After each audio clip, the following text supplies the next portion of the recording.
Desk. Welcome to the show. It's the Analyst Desk. Yeah, in case you didn't know, it's the Analyst Desk. Welcome to the show where every day feels like game day, bro. Hey, yo. Hey, yo. What's going on, everybody? It is the Analyst Desk featuring Hamilton Sports Central. What it do, Mr. More Free Money with the Mountain Dew? Of course, joined by Rick. Who is kind of wooing thunder, but I like it. I like it too. We were all wooing earlier, Jacob. So we all stole Dan's thunder. We're a bunch of woo girls. Lane, would you like to become a woo girl? No. Okay. Woo girl is an interesting way to put it. Please.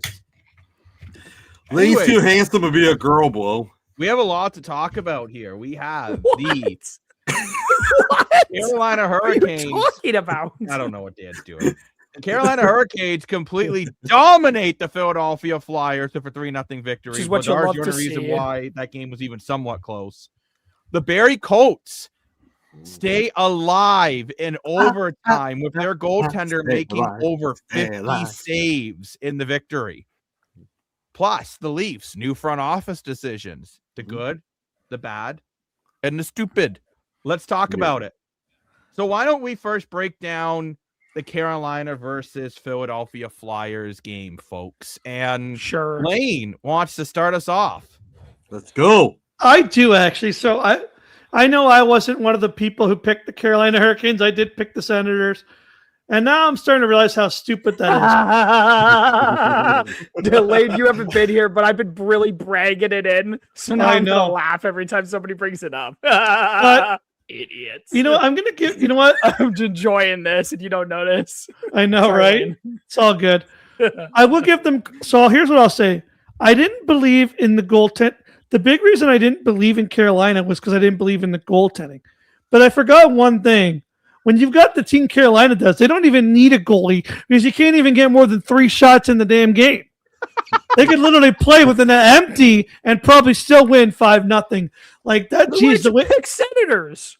I don't know because I just said I didn't I didn't believe in the goalie, but I really on the Kool-Aid. But Carolina's I told y'all. Nobody believes me. Can I just ask a general question? Sorry, I just love to brag. When it's the third period, what's a good time to pull your goalie? Because clearly Philly pulled it with like 4 minutes left in game. 4 minutes left. But if you're down by 3, you got to pull it with 4 minutes left. Oh, congratulations to Erdog. Yeah. Nice. 100K plaque, boys. Let's go. Nice. But yeah, like I was saying, I don't know. It's crazy how deep this team is. I didn't think they. So my big concerns with Carolina were where they didn't have a star. And I was worried about their goaltending. But their defense is so structurally sound, they don't even need a goalie. And apparently Logan Stankoven was holding my beer. You guys think everyone thinks I was just a placeholder for a trade. I am the star. Wait, Lane, would you not consider Sebastian Aho a star? Borderline. Okay. I just wanted to ask. I think he's an all. So I don't think he's not a McDavid, but I think he's right on that. Like, I think he's like the borderline player. Like, I think he's not a franchise guy, but I don't think he's like you know what I mean? You know what I'm saying? Like, he's right. Yeah. He rides that line. Good, but he's not a McDavid Kaprizov level. No, and I will say it again. He's right there. Just to start off my thoughts for a second. To start off my thoughts, I love being right. Jacob, Dan, and Lane, I'm going to start it off by doing what I'm going to do after every Hurricanes win from here on out. I was right, and you guys were wrong. Ha, ha, ha, ha, ha. You should listen to me more. Adam, what happened to Dallas? La-di-da-di-da. What happened to Dallas? Mr. I'm they always lost. Right. What happened? And what did you say? Well, okay, Jacob, yes, you were right. You were right. I'm not a baby, Jacob. Remember when you said Quinn Hughes wasn't enough? Oh, shots fired. That's not what I said. Oh my God. I said. I didn't think it would move that fast. Whoa. You know that's not what I said, Jacob. You did. You said damn well know that's not what I said. No, I said what I said about the Quinn Hughes trade, Jacob. At least when I say things, I say exactly what you've said previously. To be fair, I said I didn't think the Quinn Hughes trade was necessary, is what I said about the Quinn Hughes trade. But I will continue to brag about what he's gotten. Yeah, No. exactly. Okay, 100%. no, but look back and going back exactly what I said. I had said they needed what I had said originally when the Minnesota trade had happened was I didn't think Minnesota needed Quinn Hughes. I didn't think they needed him. They went out and got him. I said it was a nice trade to have, but they needed to fill other things, which is what they eventually ended up doing. But I thought there was other needs beside Quinn Hughes. But let's wait Minnesota beats Colorado. Talk about this game. We'll come back because Jacob's just gonna continue act like I said something that I didn't say, because of course he is, because he's just gonna lie about things to make himself feel better about being wrong about Ottawa and Carolina series. So you know what? I'm fine with that. I love Rick's sweater, by the way. It's not true. So for tonight's game, of course, Carolina dominated it, and I continue to be right about Carolina being better, being a very good hockey team, and right about Freddie Anderson being a good goalie and all this and that. After Dan and Lane and Jacob all said that, I did say I didn't know if Carolina's goaltending was going to be good enough, but it has been definitely good enough. And another dominant win. It's not true. 7 minutes and Adam's already been called out in the comments already. 7 minutes. Yeah, well, of course it is. David doesn't like me. So, of course, David and who else? Somebody else is going to come in. Ontario Secret's going to come in and say something to me. I wish and, of course, it's those guys who all don't like me, apparently. What it should have, could have is what you say to those teams. Yeah, no. Okay, the Flyers, you wish the Flyers would win, but of course, the Flyers are a good team, but they lost their heads late in that game, which I think was unnecessary. But of course, Jackson Blake, that was an unnecessary one-handed, what was I going to say? A one-handed slash that was kind of almost went to Zegras' head, but I think it hit him in his chest, if I'm not mistaken. But then what Zegras did after was was completely uncalled for. That's always good to have. So that was uncalled for as well. But that all started the third period drama. But what a great game! Ontario didn't even start Ontario Secret. You're the one who did it earlier. I don't want your pity. You did it earlier. I don't want to. I'm in my living room now. I am downstairs. Well, my parents are gone. That's why I'm in the living room. I wouldn't be in the living room for any other reason, to be fair. I want to start off. Lane, did you hear me moving my table here? No. So you're not in my basement tonight, I guess. You're not in you're not in my basement tonight, I guess. Guys, Lane's allowed to have a nap. Good to know. I'm in the attic. You left my basement. I'm in the attic. Yeah, he moved to the attic. Oh my god! Yeah, you are in the attic. You said that earlier. Adam, put on your listening ears. I feel like my attic is a lot smaller or a lot more cramped than that, though. But you know what? What do I know? Oh, Anthony, all the Adam jokes are just joking around. We just like to poke fun. Yeah, Anthony, that's because I am, and I actually do have much joy in that. Hey, Anthony, I was right about the Senators, so I'm allowed to brag as much as I want. Okay, everybody was continue to brag when the I other said three. Minnesota was going to dominate that entire series. Well, to be fair, they did 5 on 5. They did dominate the entire series. I did. I just said that, Jacob. Oh my God! I have another question for this series. Holy cow! Do you guys, with all the penalties that were called in that third period, do you think the refs set the tone for this series? Yeah, they did. They did a good job tonight. I thought they lost. They lost the Carolina Ottawa series, and they actually set the tone in this game. Well, Dan, how is that not going to do anything where they're just going to start kicking people out if they keep doing this stuff? So beat goalies. Well, Philadelphia has a Did they get kicked out, Dan? I forget the word I want, but they have a goalies? No, there's a word I want. They have a repetition to keep, yeah. But Dan, so Philly can do that all they want, but then they're going to get kicked out like Trevor Zegras did after he acted like a 2-year-old baby for 10. Who cares? Well, who cares? You're going to lose 5 players then if they keep doing this. But the game's already done anyway. Who cares? It's setting tone for the next game. No. Dan, first of all. Number 2. The big problem for Philly is I am more than okay at the Philadelphia Flyers trying to beat the living snot out of Carolina. I think it's their only chance. The issue is it cannot be their best players in Trevor Zegras and Porter Martone. Yeah. That's the issue. Or Konechny. And two, Chris is absolutely right. One game does not make a series. Now, mind you, Carolina has literally not trailed since like game 78 of the regular season. They have been absolutely dominating. There's a bold prediction by Dennis in the sixth here.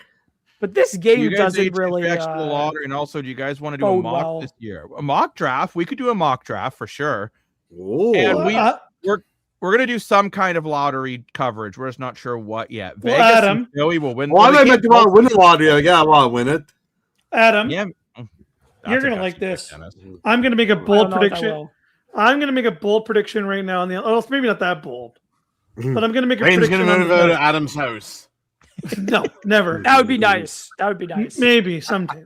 The rent increases too much, but no. I'm gonna predict that Carolina sweeps Philly. Like, I think 4 games done. I went to 5. I went to 5 for Philly. I don't think this is even going to be close. This is going to be an interesting series. Like, Philly can't do this again. Philly cannot play the exact same way they played tonight and expect to win. Like, Philly were getting dominated. I'm moving up with Adam. I'm moving a Cokeville. Like, it's not particularly great. Like, Philly can't play this way again and then expect to win this series. Like, that won't happen, and they need to keep their cool.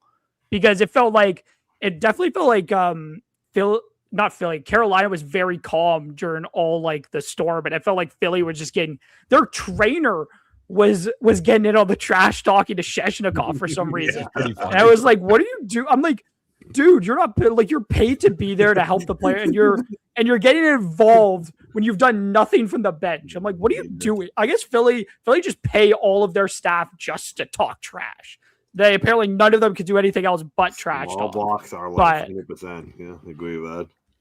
It's hilarious how Carolina could play that physical constructing style against every other team in the Eastern Conference playoffs, but they can't do it against Florida. I think because Florida's just bigger. Because Florida's better. Florida is Carolina, but bigger. And also, too, obvious why. You know what? And two, I want to say something, and I'm going to get flack for it, especially from Adam. And you know what? That's fine. Frederick Anderson has played very, very well when he hasn't had to do much. I'm waiting for a series where he's actually facing 30-plus shots every night. Why would I get mad at this? I'm so confused at why I would get mad at this. Because what Frederick Anderson has done, I think a lot of AHL goalies could do tonight. Maybe he made maybe one good save. I think I could have put Dennis Hill to be in, and I could have got a 3-0 win tonight. As Lane said, you could put in no goalie and probably still win 3-0. Like, what Carolina's doing right now, I'm going to say that it's cute.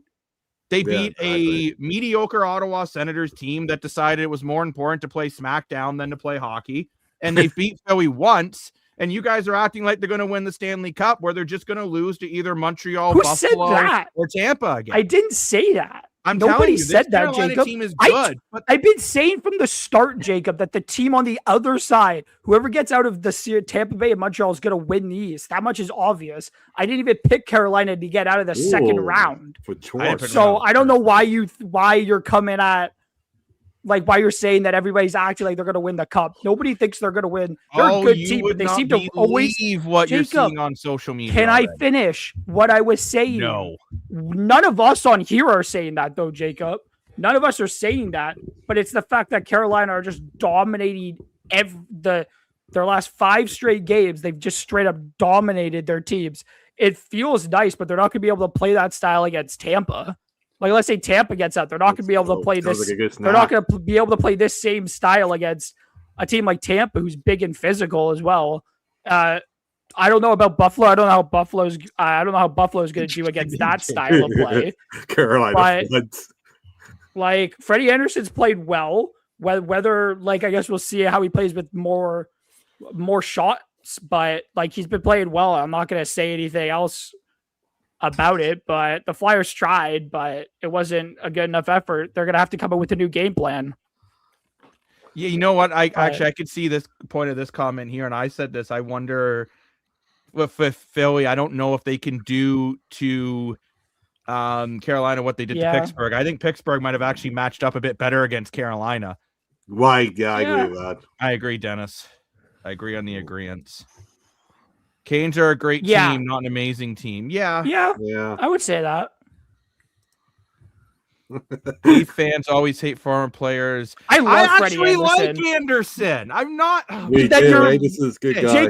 Jacob, No, but do you see why he's saying that though? Because your comments sounded like hate. To be fair, I don't know, guys. To be fair, no. Hi, Key. Not to be fair. Not to be fair. Hello, It's a Key. fair statement I'm on to Key's say. TV. Woohoo! It's a fair statement I to like the say snacks. Frederick Anderson has not been busy. That's a fair statement. That is a more than fair statement. okay, but to say an AHL goalie could do what he could be in that game, I think an AHL goalie tonight could have done what he did tonight. But Jacob, do you not see how that can be I seen think you as guys are just a bunch of disrespecting triggered Freddie babies. Anderson? I'm not even agreeing with the comment. I'm just saying. I said you guys. Can you not see? Everyone as a whole. Key, I'm disappointed because you can't share the chips with Dan because he can't handle spicy food. That's why. No. First off, it doesn't matter who Carolina's playing. All that matters is that you Based get the on job that. done, and that's all that matters. Yeah. Yeah. I did see Doesn't this. matter who they're playing. Oh, Lane, you're being called out. Oh, I'm just wearing my Kobe Bryant shirt because it's epic. Nice. I love that. Is it 8? It's not hate if we mate. Is it Wait, eight? is it No. 8? It's Kobe Bryant. Oh, it's baby. 24. Okay. 24. That's a sick jersey. Old school Kobe Bryant. Yeah. So the story behind this jersey was I was on a school trip. You know when you go like you're in school and they make you go on those like random trips. Like we're gonna go to Montreal, and you're like, okay. So we went to Montreal, and I remember I was walking by this random place, and I saw a Kobe Bryant. It just was out front. It was like a Kobe Bryant authentic for $35, and I was like, Whoa. I'm gonna buy that because I just remember I was like $30 for an authentic Kobe Bryant jersey. I just bought it because I was like, well, I want a souvenir from being in Montreal, so that's why I ended up buying this jersey, and it still fits me today. Very nice. Wow. Dan, Very Key is calling you out. I like the spices. Well, I used to. I I don't don't know. eat the spices. You do not like the spices. Not now. And yeah, actually, you know what? And that's absolutely. Marner played great. 3 points. He's doing really well now in Vegas. Yeah. JK Pupo, you might want to look up the news more often, buddy. Yeah, That's all I'd that's say not- to your comment. That's That's a Kobe, crazy comment to make, try not buddy. to That's a disrespect someone who's crazy passed comment. away. Yeah, I Anyways, let's move on. Boy, rest Kobe in Bryant peace. did wear Wow. 24 and 88. He had 2 different jerseys. No, 8, not 88. Or 8. Sorry, 88 was Nylander. Yeah. jeez. My But- mic is acting weird today. He But wore yeah, 8 when he was younger. That's I all it do was. feel that I'm just waiting to see what Carolina does against. And this is the advantage of being the best team in the East, but it'll be interesting to see once they face better Team competition. advantage. I guess that's how I should be wording it. Well, yeah, if they make it to the 'Cause I Eastern mean, Conference today, I Finals, think- they'll be in tough. I think Philly For just sure. showed what they are today. I mean, I know it's game one of and it's a long series. I thought that if they were going to win a game in this series, it was going to be game 1. I mean, you're not going to win a lot of games getting 19 shots on net. And I think out of those 19 and one in the shots, first most of them were not good chances. Mhm. But before we move on to some other things going on in the sports world, do you know what I have? Gas or A ass? gas or ass.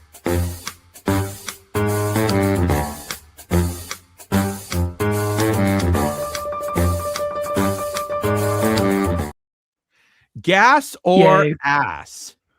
How do you think Dallas is regretting the Mikko Rantanen trade after seeing what Logan Stankoven has done in the last 2 playoff runs? Okay, first off, I have to look this up first. Logan Stankoven so far this playoffs has been absolutely killing it. By the way, he is doing better than Mikko Rantanen did in less games. I would like to point that out. We have an ass in the comments, but hear me out. I'm not calling you an Fine, ass. okay. Anthony, Wait, I'm saying Jacob. So Jacob, he has can I 6 answer it quickly? goals. He has 6 goals, 1 assist in 5 games this playoffs.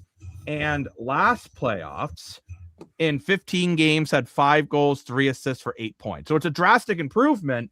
But I'm just saying, this guy's turning out to be a real dog. And So, you Jacob, got Rantanen, but Rantanen hasn't helped you get any further. Jacob, can I What just they say gave that up I is think ridiculous. that I think I don't think Dallas regrets it because I think they took a swing. They took a swing at picking up Mikko Rantanen. He was a star. He is a star player, and he helped Colorado win the cup. And then Dallas had hoped that he would be able to do the same thing for them. And it was very it was a big swing that they made, and I don't think they can regret it because I think they tried it. At least they tried to make a big swing to win a cup. It didn't work out, of course, because they have other issues that they still haven't addressed, and injury issues and such. But I think the real issues will come this summer because they don't have a lot of cap space to do everything that they have to do, and they got to make big decision on Mr. Jason Robertson. I think Jacob, that's what's going to lead to the regret for the Mikko Rantanen trade is if they lose Jason Robertson because they traded for Mikko and signed him for Jason Robertson's money. What was supposed to be Jason Taylor Hall was money. also involved in that trade. Plus 2 No, first he round. No, he wasn't. No, he wasn't. He was It have it here. Logan. All right, he was in the other trade. Stan Colvin, 2 firsts, 2026 and 2028, and 2/3. Well, Jacob will share my screen. I have the trade. I have both trades here to share quickly. This was the trade. JK Popo, just stop making comments about it. Let's just move on from that. Sorry, Lane, go. Yeah, so this was the trade to move on. So this was the original trade here. This is the second trade. This is the one that sent Mikko Rantanen to Dallas for Logan Stankoven, the 2026 first round pick. I'm not sure if that pick got moved or anything. 2023 third round pick, the 2027 third round pick, 2028 first round pick. 2 of those were conditional. Probably I'll look at to see if they got the conditions on that. And then this was the trade there where they ended up getting Taylor Hall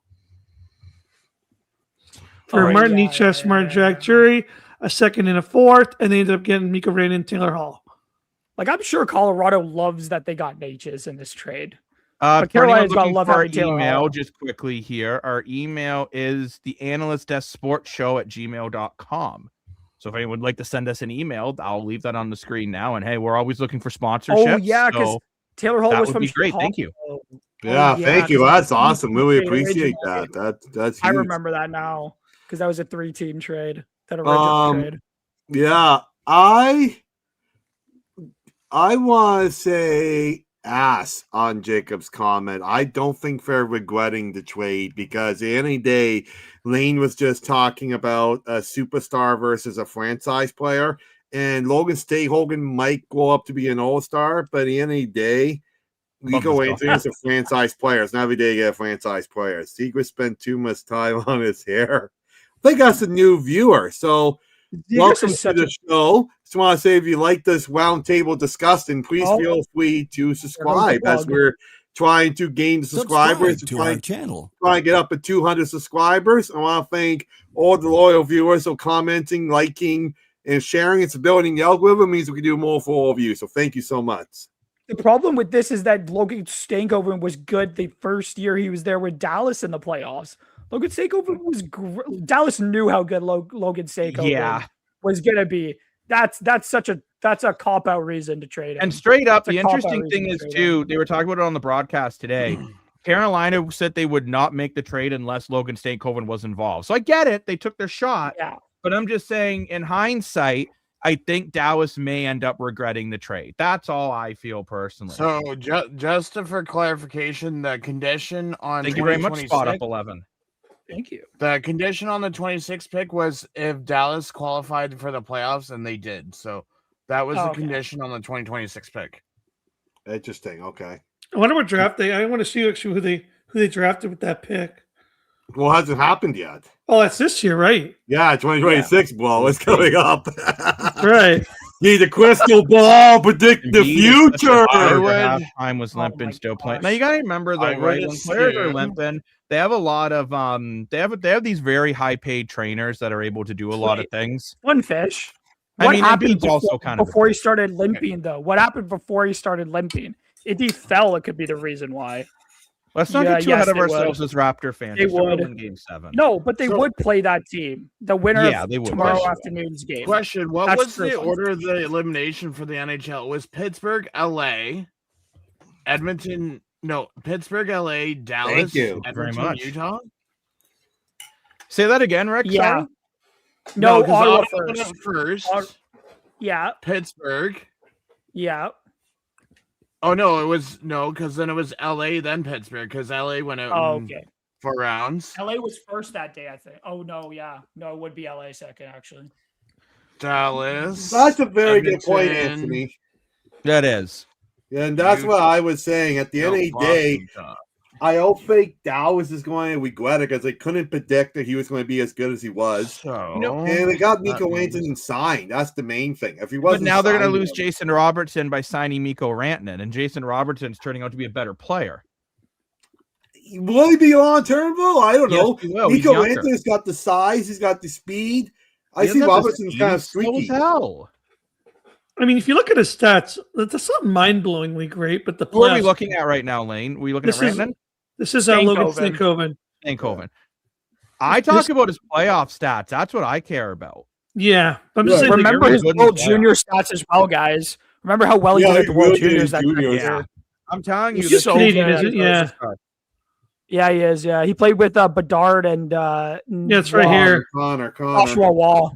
I'm That second telling you, year. this kid's going to be a superstar. I think Carolina. If you remember, Dan can vouch for me on this. When that trade happened, I said to Dan, Carolina just got an absolute dog in Logan Stankoven. I remember that. 'Cause I he's didn't such a remember good much player. about him. This is I good love right here, Logan. though. 7 points in 5 games. That's pretty good. Because I remember the hype heading into the playoffs with because he was played so well with Texas before he was called up by the Stars.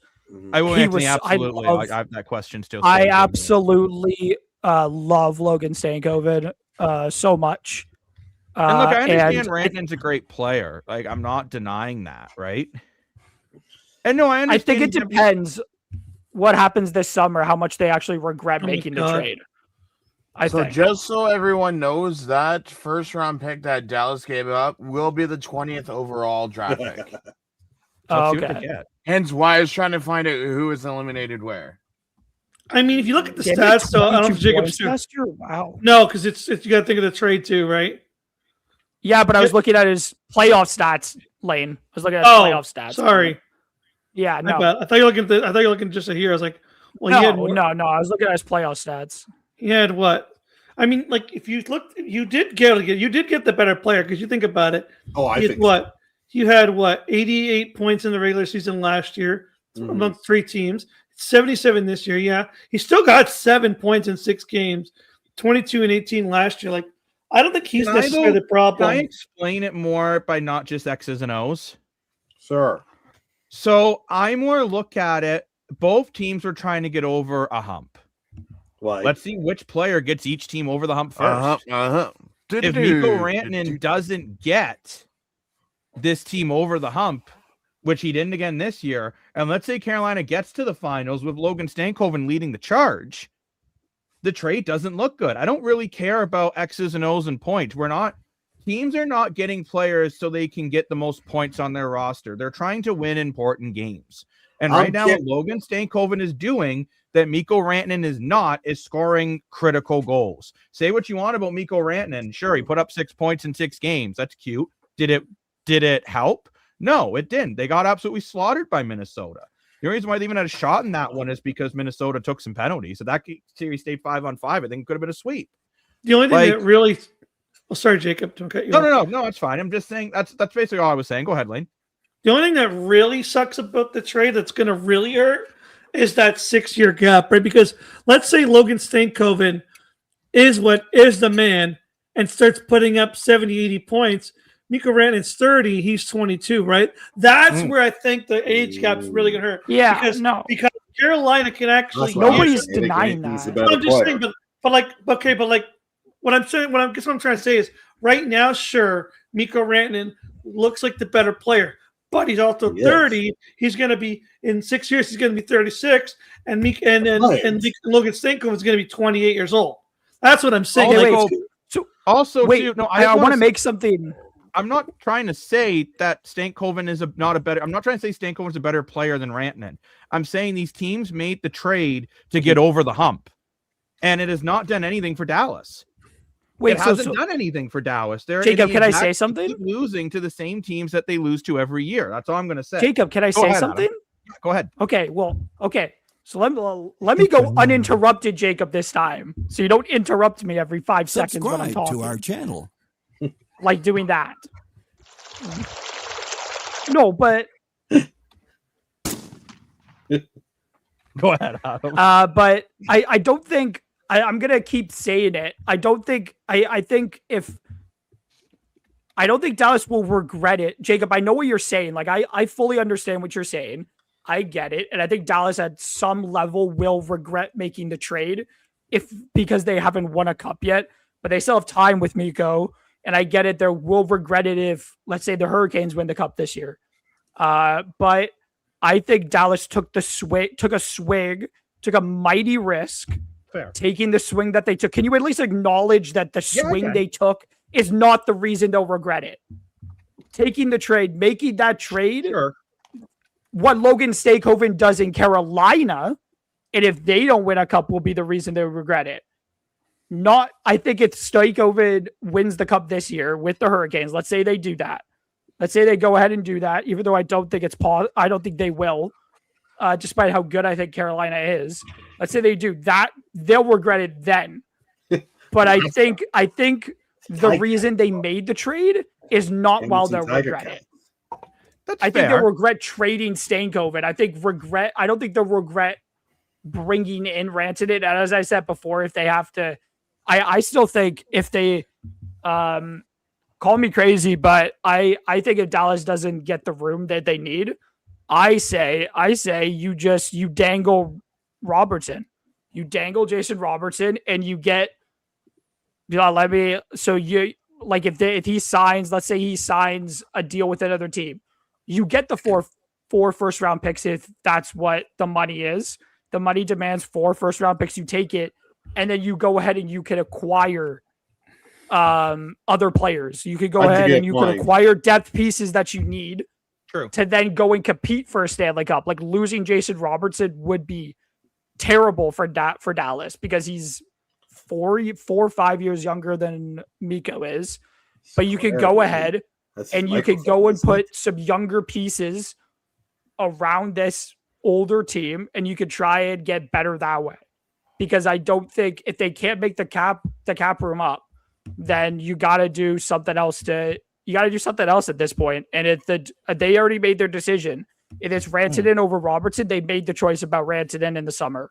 They made that decision, and they got to have to lie in their bed and deal with it because they made that choice.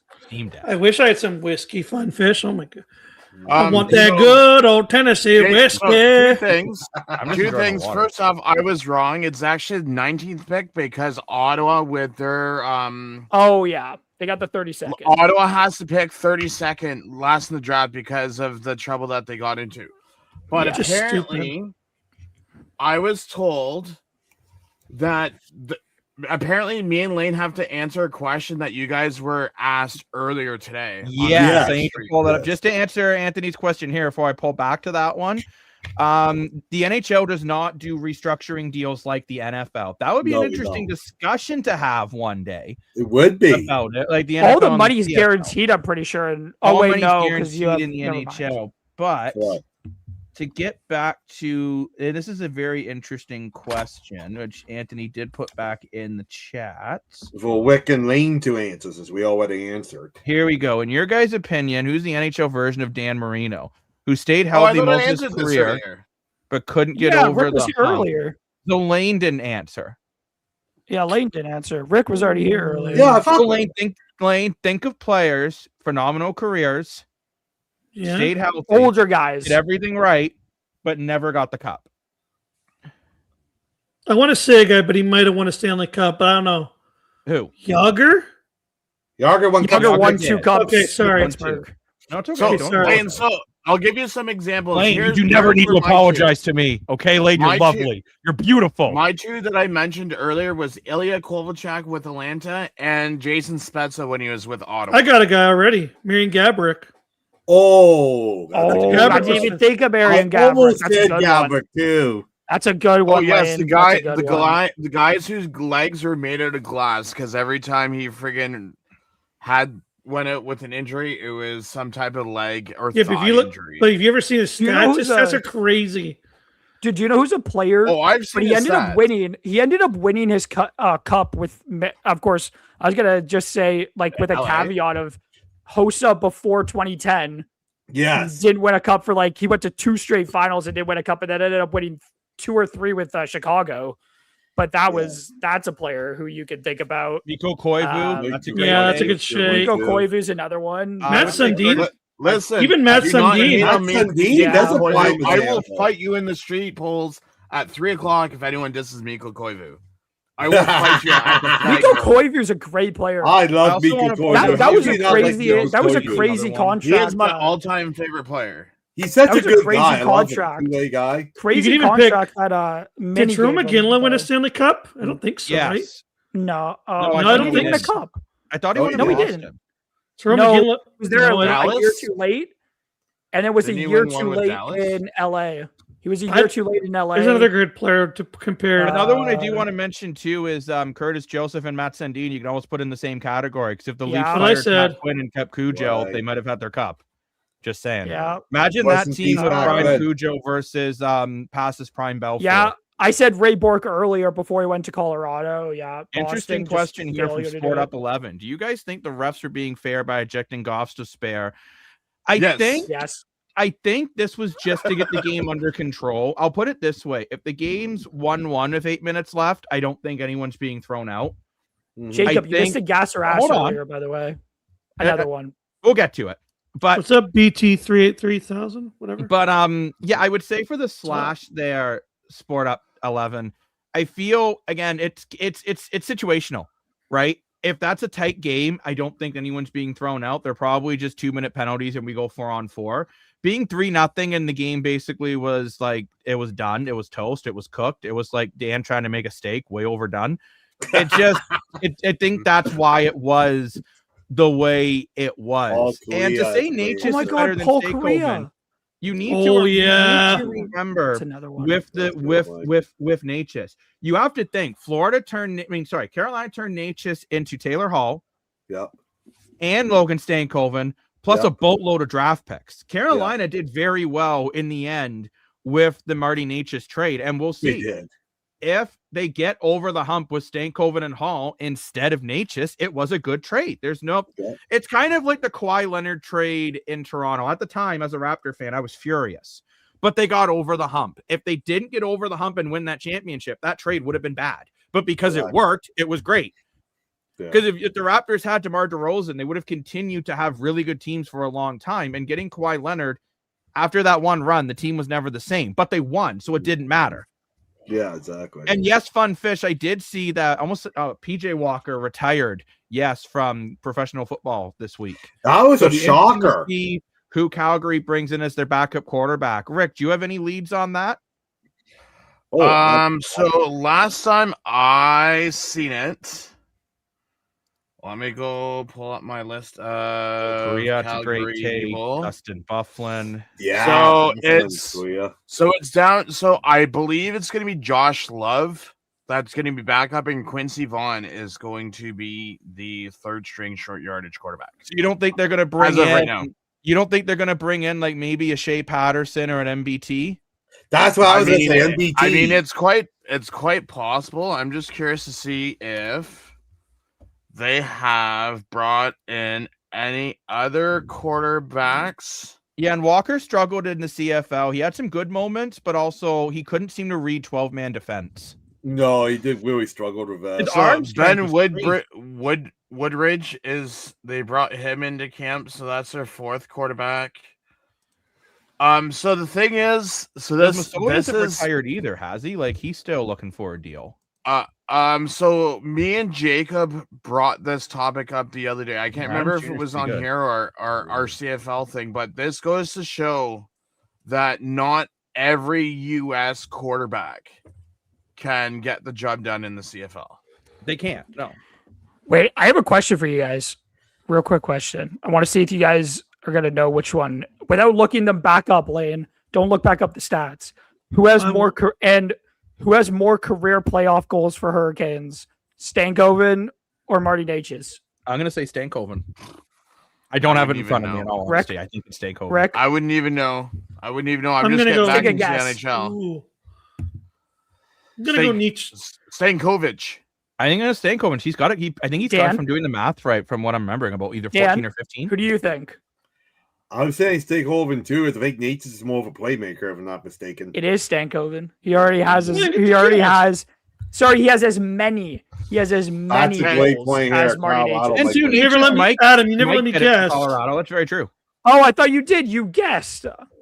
No, you asked me, then you never let me guess. I thought no, I did say Lane. I thought you had answered. Interesting fact. Since everyone's dumping on Frederick Anderson, does anyone know who he tied fourth for shutouts with tonight's shutout Cam Ward in the playoffs?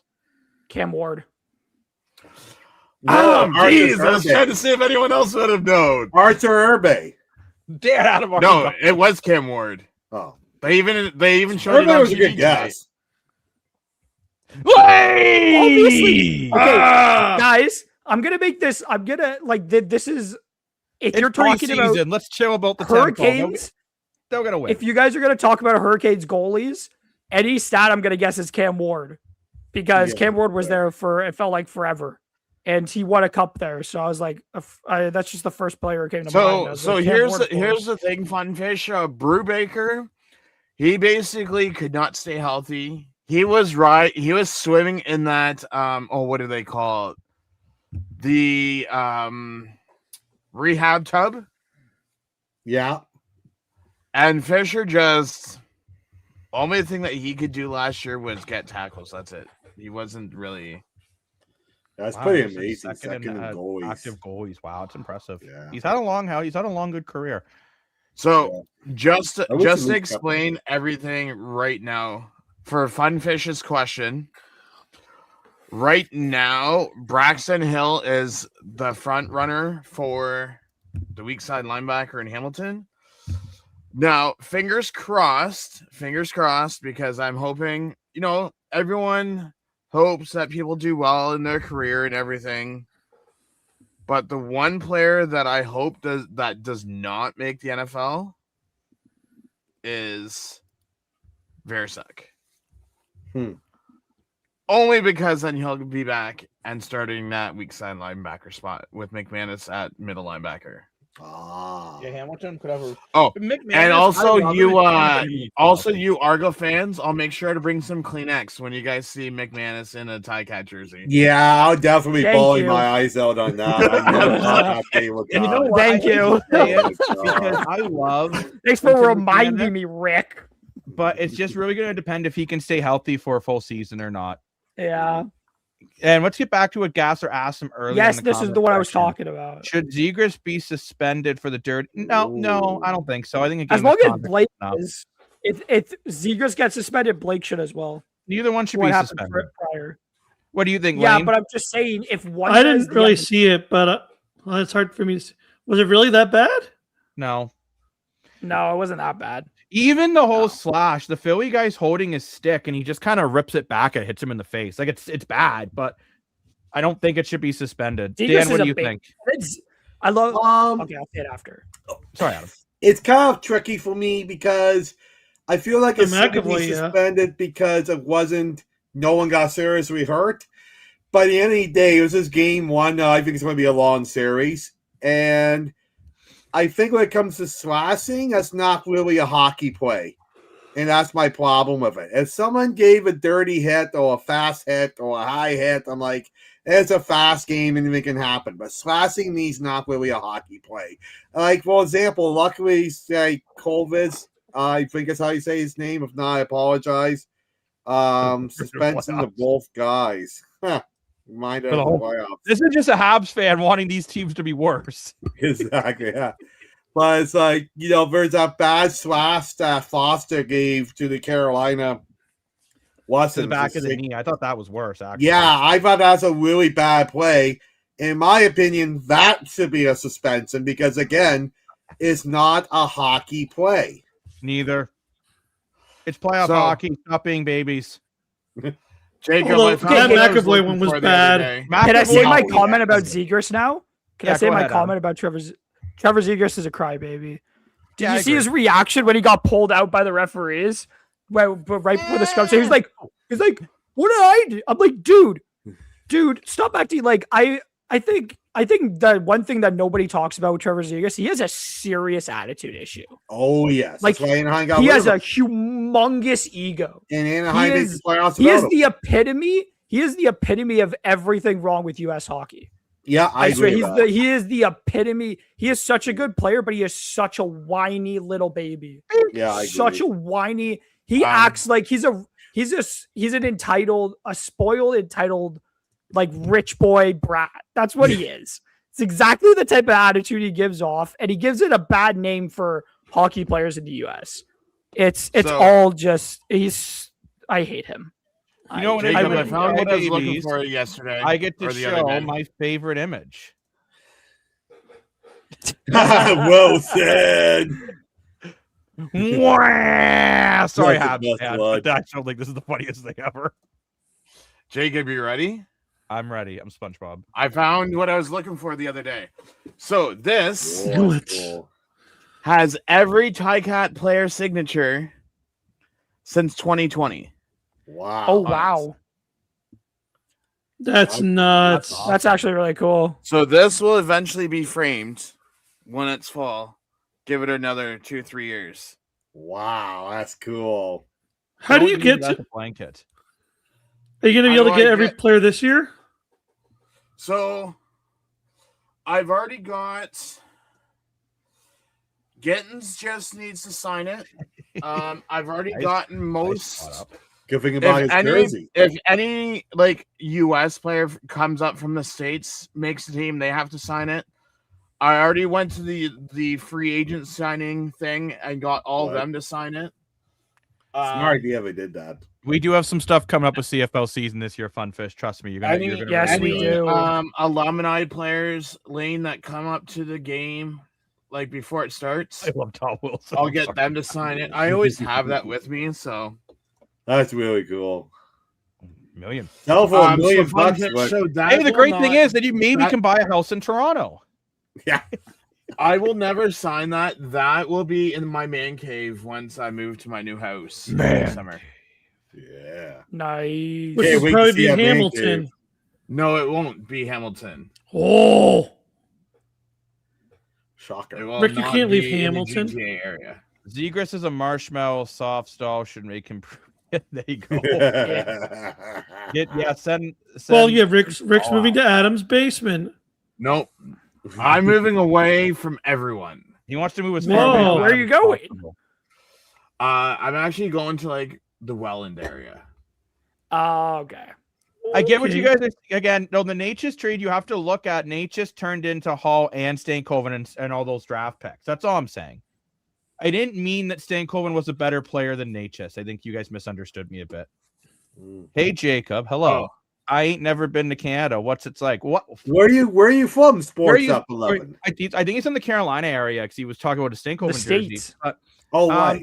It really depends where you go. Spot up. We're in Hamilton's where the place we're in the Okay, you probably don't know Ontario that well. We're in the Greater Toronto Hamilton area, all of us.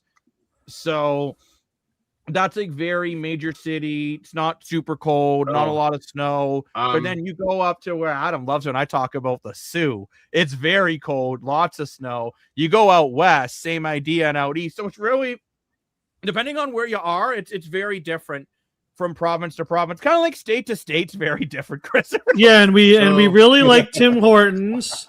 Yeah, we watch a lot of hockey. Chris, I feel like you think everything baseball too.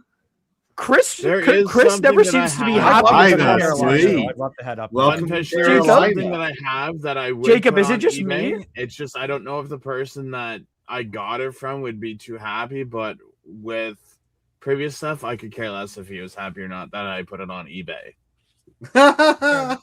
Wait, Jacob, is it just me or does Chris always seem really mad all the time? Yeah, Chris, you just seem mad all the time, man.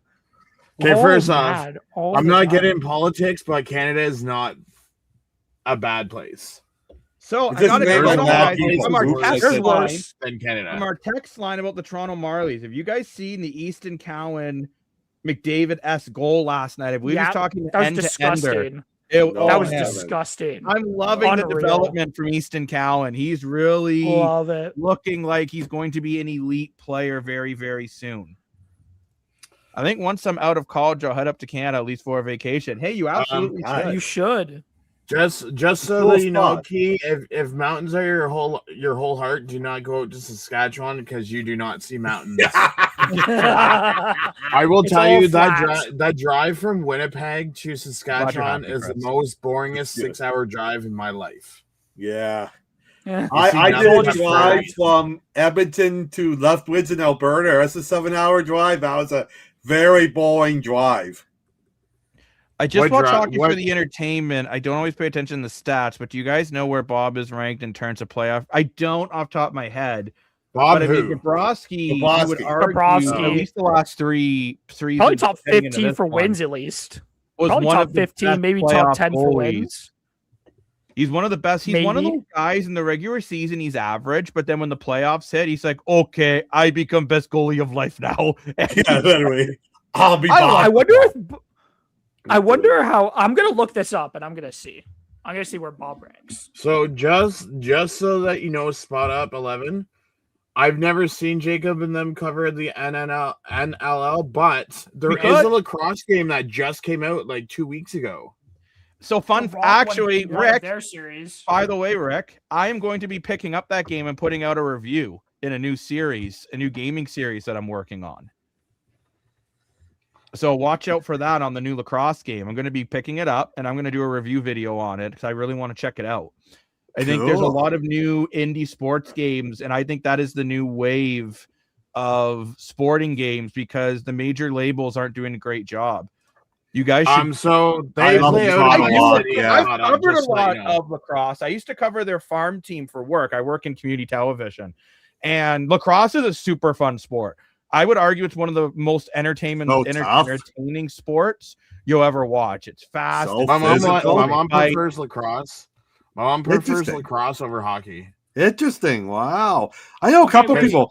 Look at John Tavares' dad, right? He was uncle. He guys- was a legend. I love lacrosse player. Bobrovsky. So guys, guys, I found Bobrovsky. Bobrovsky is currently, I'll keep looking for his other stats, but Bobrovsky is 15th in playoff wins. He has 2 back of Cujo right now. I'll look at the other goalie stats, but he is 15th in wins.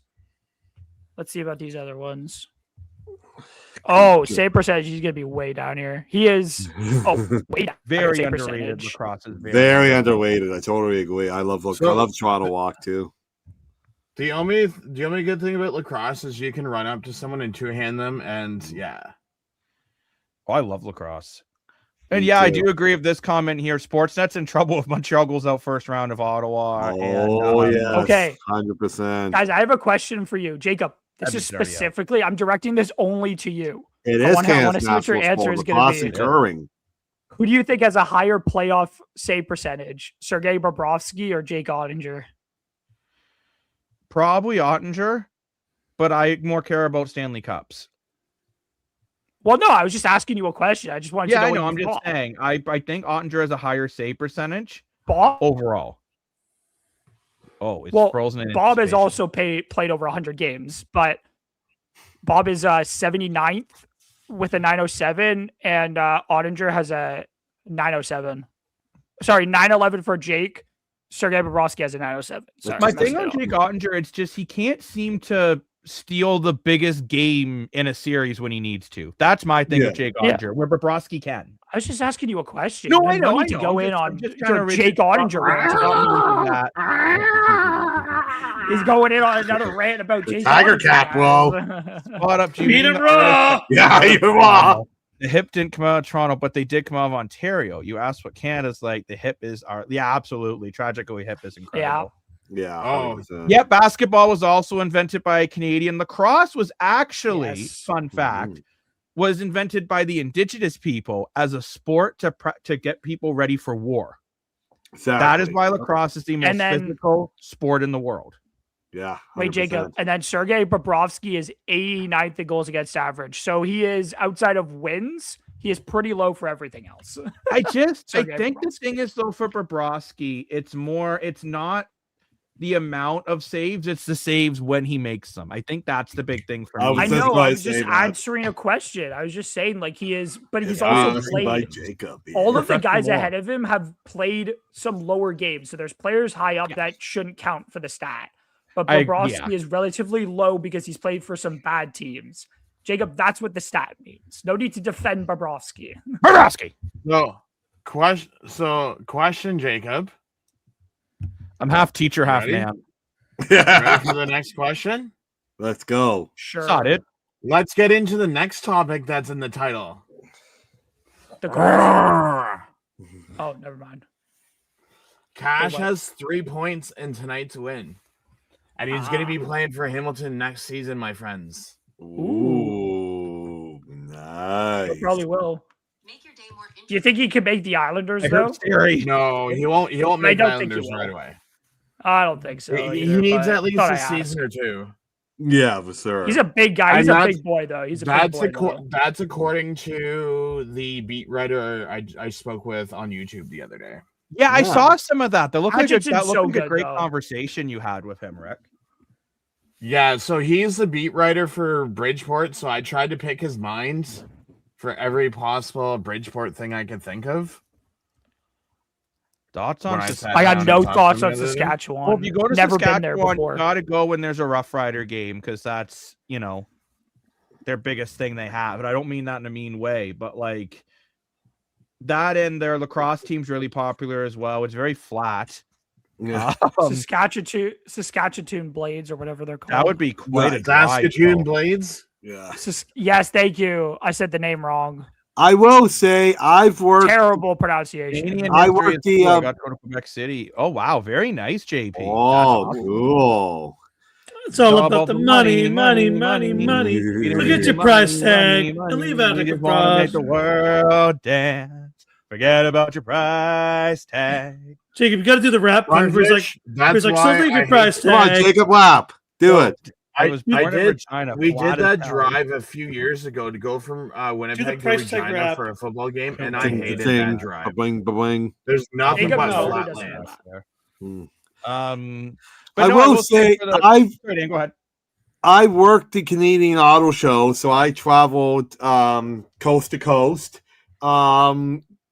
Unfortunately, with Saskatchewan, I only flew over it, so I never actually been there. But if we want to go on a trip, Vancouver's a sweet spot. Calgary's cool. Edmonton, cool as well. Has its cool spots, So there are definitely cool spots in Canada. I just unfortunately have not actually landed in Saskatchewan or Winnipeg, which is Manitoba. Jacob, I was going to say Brad Gardner, who was a centerman for Barrie tonight, 5 for 16 in faceoffs. That is horrible. Oh, if it wasn't for Herbrick, their goaltender, that game, they would have been cooked. But you know what? The goalie is part of your team. And 100%. Barrie has found a way. Going in, they were down 3-1 in that series, and they have found a way to make it go to 7. You got to get Brantford didn't lose a playoff game, right? You got to give Barrie Colts a lot of credit. Brantford Bulldogs, which is owned by Zach Hyman. And so going into the series, Brantford had not lost a playoff game, and the Barrie Colts have taken them to 7. I think the Barrie Colts need to feel phenomenal about what they've been able to do in this OHL playoff run. Win or lose on Monday, the Colts will be very, very happy with what they've been able to do. 100% agree with you. They got to be proud in a series that everyone said they had no chance in hell, that they have legitimately found a way to stay around in this series and stay alive when they were down 3-1 to win 3 straight now. That's interesting. Vancouver's my favorite city, but I've never been to the zoo. That's interesting. Sorry, Wick, I didn't mean to interrupt you. That's an interesting comment. Do the Habs? The Habs definitely have a chance in Game 7. They played well. I think Game 6 they could have won it. I thought they played great. I think it'll be interesting. They just have to get to Vasilevsky early. I think they're winning it. Dan thinks they're winning it. Dan, you're that confident? Yeah, I am. I'm really confident. I really like the Habs this year. He's worried about you. Can you let Key know that I'm not everything's all right? crying, but and I'm glad that getting a you're lot of concerned about flap it. for liking the Habs so much as a Leaf fan, but I love Nick Suzuki. Adam's upset that the Celtics lost earlier today. No, if you followed me on Instagram, then you definitely know I was very happy. But no, overall, I think great job for the Barrie Colts, and I can't wait to see that game Monday. I will definitely be doing some coverage on that. Another thing for you boys. I know the Toronto Blue Jays won today, but Lane, I don't know if Lane's happy, he's sad, he's angry. Lane, you might be angry about it. What?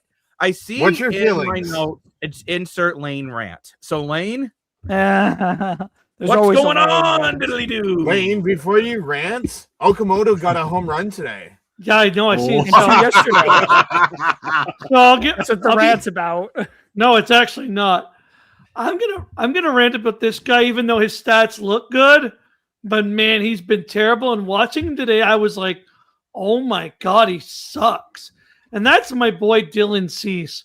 What is with this guy? Holy crap. Like, yeah, he gets a lot of strikeouts, but he can't throw a I never realized how bad it is. This guy can't throw a strike to save his life. Wow. He's always like, no, I'm not gonna throw that. I'm not gonna throw that. And then throws a ball 40 feet out of the strike zone. What is going on with it? We paid all this money. Like, yeah, okay, he gets 10 to 11 strikeouts every game. But man, he gives up so many home runs, and like his command is horrible.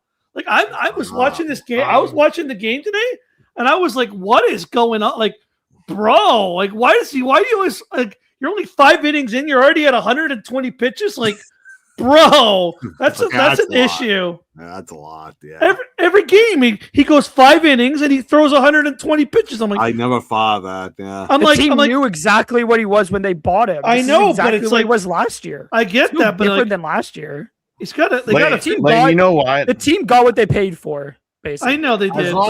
As long as he gets the job done. Who the fuck he didn't get the job done though. He almost cost him the game today. Still got the win. That's all that matters. No, he didn't. Yes, he did. He got according to Sportsnet, they gave him the win. According to Sportsnet, MLB gave him the win. He got the win. I don't know about that. He wasn't pulled out until the 8th, until the bottom of the 8th, technically. And the Jays had the lead when he was pulled. Gotcha. However, I do agree with what Lane and Spot Up are saying. 120 pitches in 5 innings. That's not good, right? That's crazy.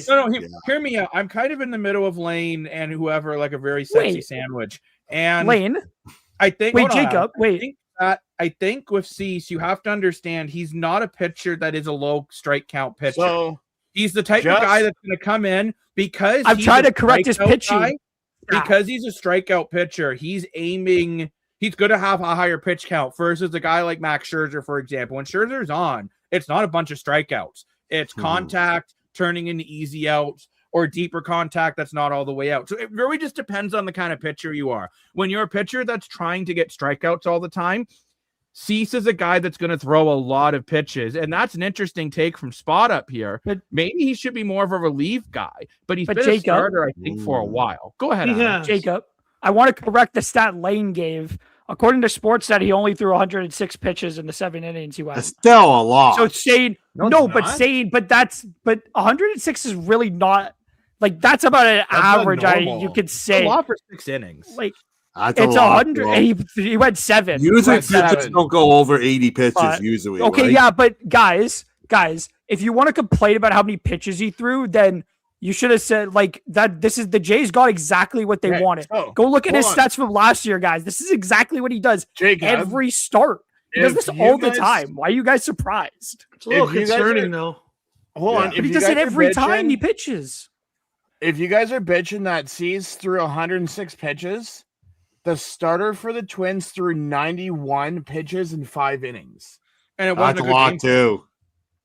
Well, that's even worse. Yeah. No, he threw 60 more pitches in 2 innings. Bad pitcher, though. That's why I'm kind of in between what you guys are. I think Cease is a strikeout pitcher, which is a starter that's not going to get you 8-9 innings. It's a starter that's designed to go between 5 and 6, sometimes 7. And I need a haircut, anyways. And then But I do get what Lane is saying. A high pitch count later on in the season could turn into issues. However, you have to remember when the Jays pitchers are fully healthy, you have a guy like Max Scherzer that's supposed to kind of start every second or third rotation to give these other pitchers a break. So I think still on the team. Cease is still doing his job. At the end of the day, he didn't lose, so that means he did his job. As long as the Jays find a way to win. I know they had that 1/8 inning, which was just an explosion. Which cool guys don't look at explosion; they just turn their heads and walk away. For anyone who remembers that. Well, what really upset me the most, and I get that. I don't know, maybe it's just me, but like when I was sitting there watching, like I feel like he doesn't respect his catcher at all. Like I don't know what it is. Like I know Valenzuela and Dylan Cease have very different experiences in the MLB, but what really upset me was if you watch in the first inning, Valenzuela sets up what I believe was actually a really good strikeout in the first on the first at bat. He actually sets up a good. And I watched Trevor Bauer talk about this. He actually set up a good tunnel because he set up a high fastball, a low curveball, which you should be able to throw that low fastball in for the strike to come off. And Dylan Cease was like, "Not throwing that, bro. Not throwing that, bro." He shook him off 5 times through the pitch he wanted to throw, and then he gave up a home run. I'm like, okay, bro, maybe you should trust your catcher. I have a question for you guys. That's a good point, Delaney. How many times of his 33 starts last year, how many times do you think Dylan Cease threw over 100 pitches last year? Probably 30. Out of his 33 starts. I'm going to say 30. You think 30? Dan, Jacob. I'll say 25. Dan. I would say 21. Jacob. Rick, how many times? Just throw a guess. 20? It's not even. It is 18. He threw in Rick over half. 18 of his 33 starts. Let me finish. Half. He is known for his high durability and pitch counts. That's what he's known for. So it's not, guys. I'm letting you guys know this because you guys. This is not something that is not normal. You guys are acting like he didn't do this last year. He has done this all the time. This is not something new for the guy. If there were concerns about this, then the Jays should have pulled him earlier, but they didn't because he does this all the time. If you include his game against the Twins today, if you include his game against the Twins today in his last 3 games, in 4 of his last what has he played now? 7-8 games. In his last 4 games, he's pitched over 100 pitches. Okay, I have another question. For you guys. Okay, so in the last 3 seasons prior to this one, so 21 to 24, yeah.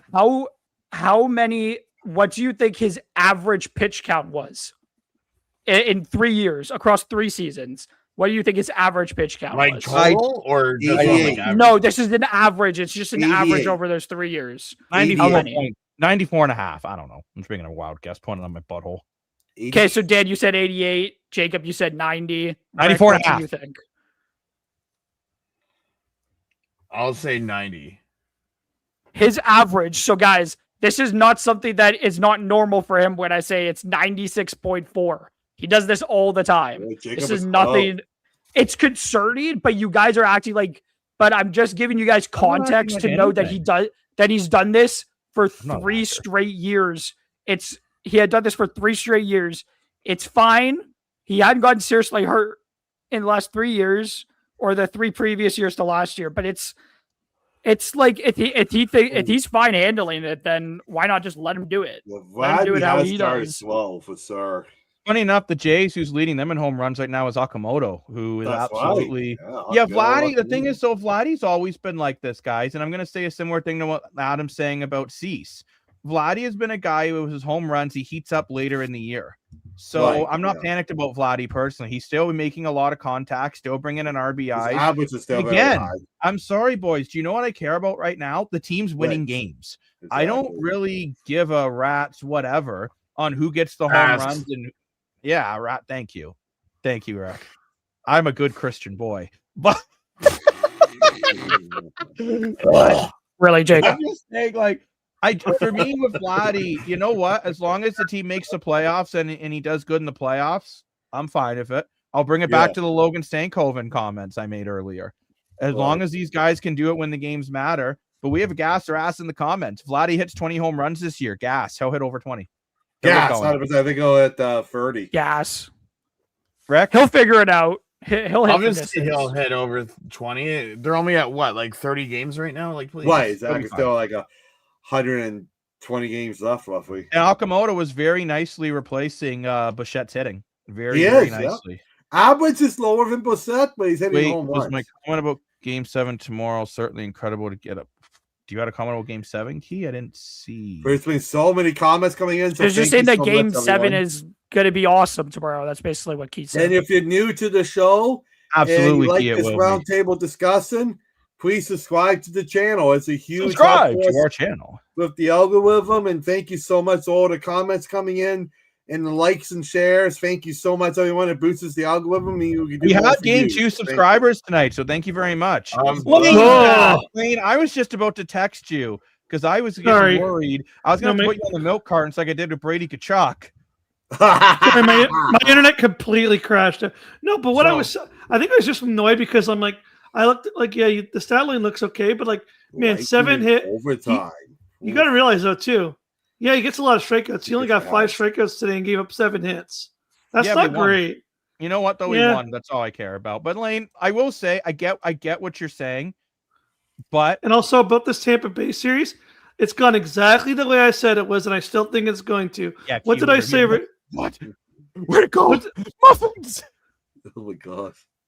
What did I say about this series? Exactly what's happened. I said it's going to be a tight game. It's going to be a tight series. It's going to go to Game 7, and then in Game 7, the veteranship will beat out the younger guys. That's what I think is going to happen. What series is this? Tampa Bay and Montreal. It's gone exactly the way I predicted it would go.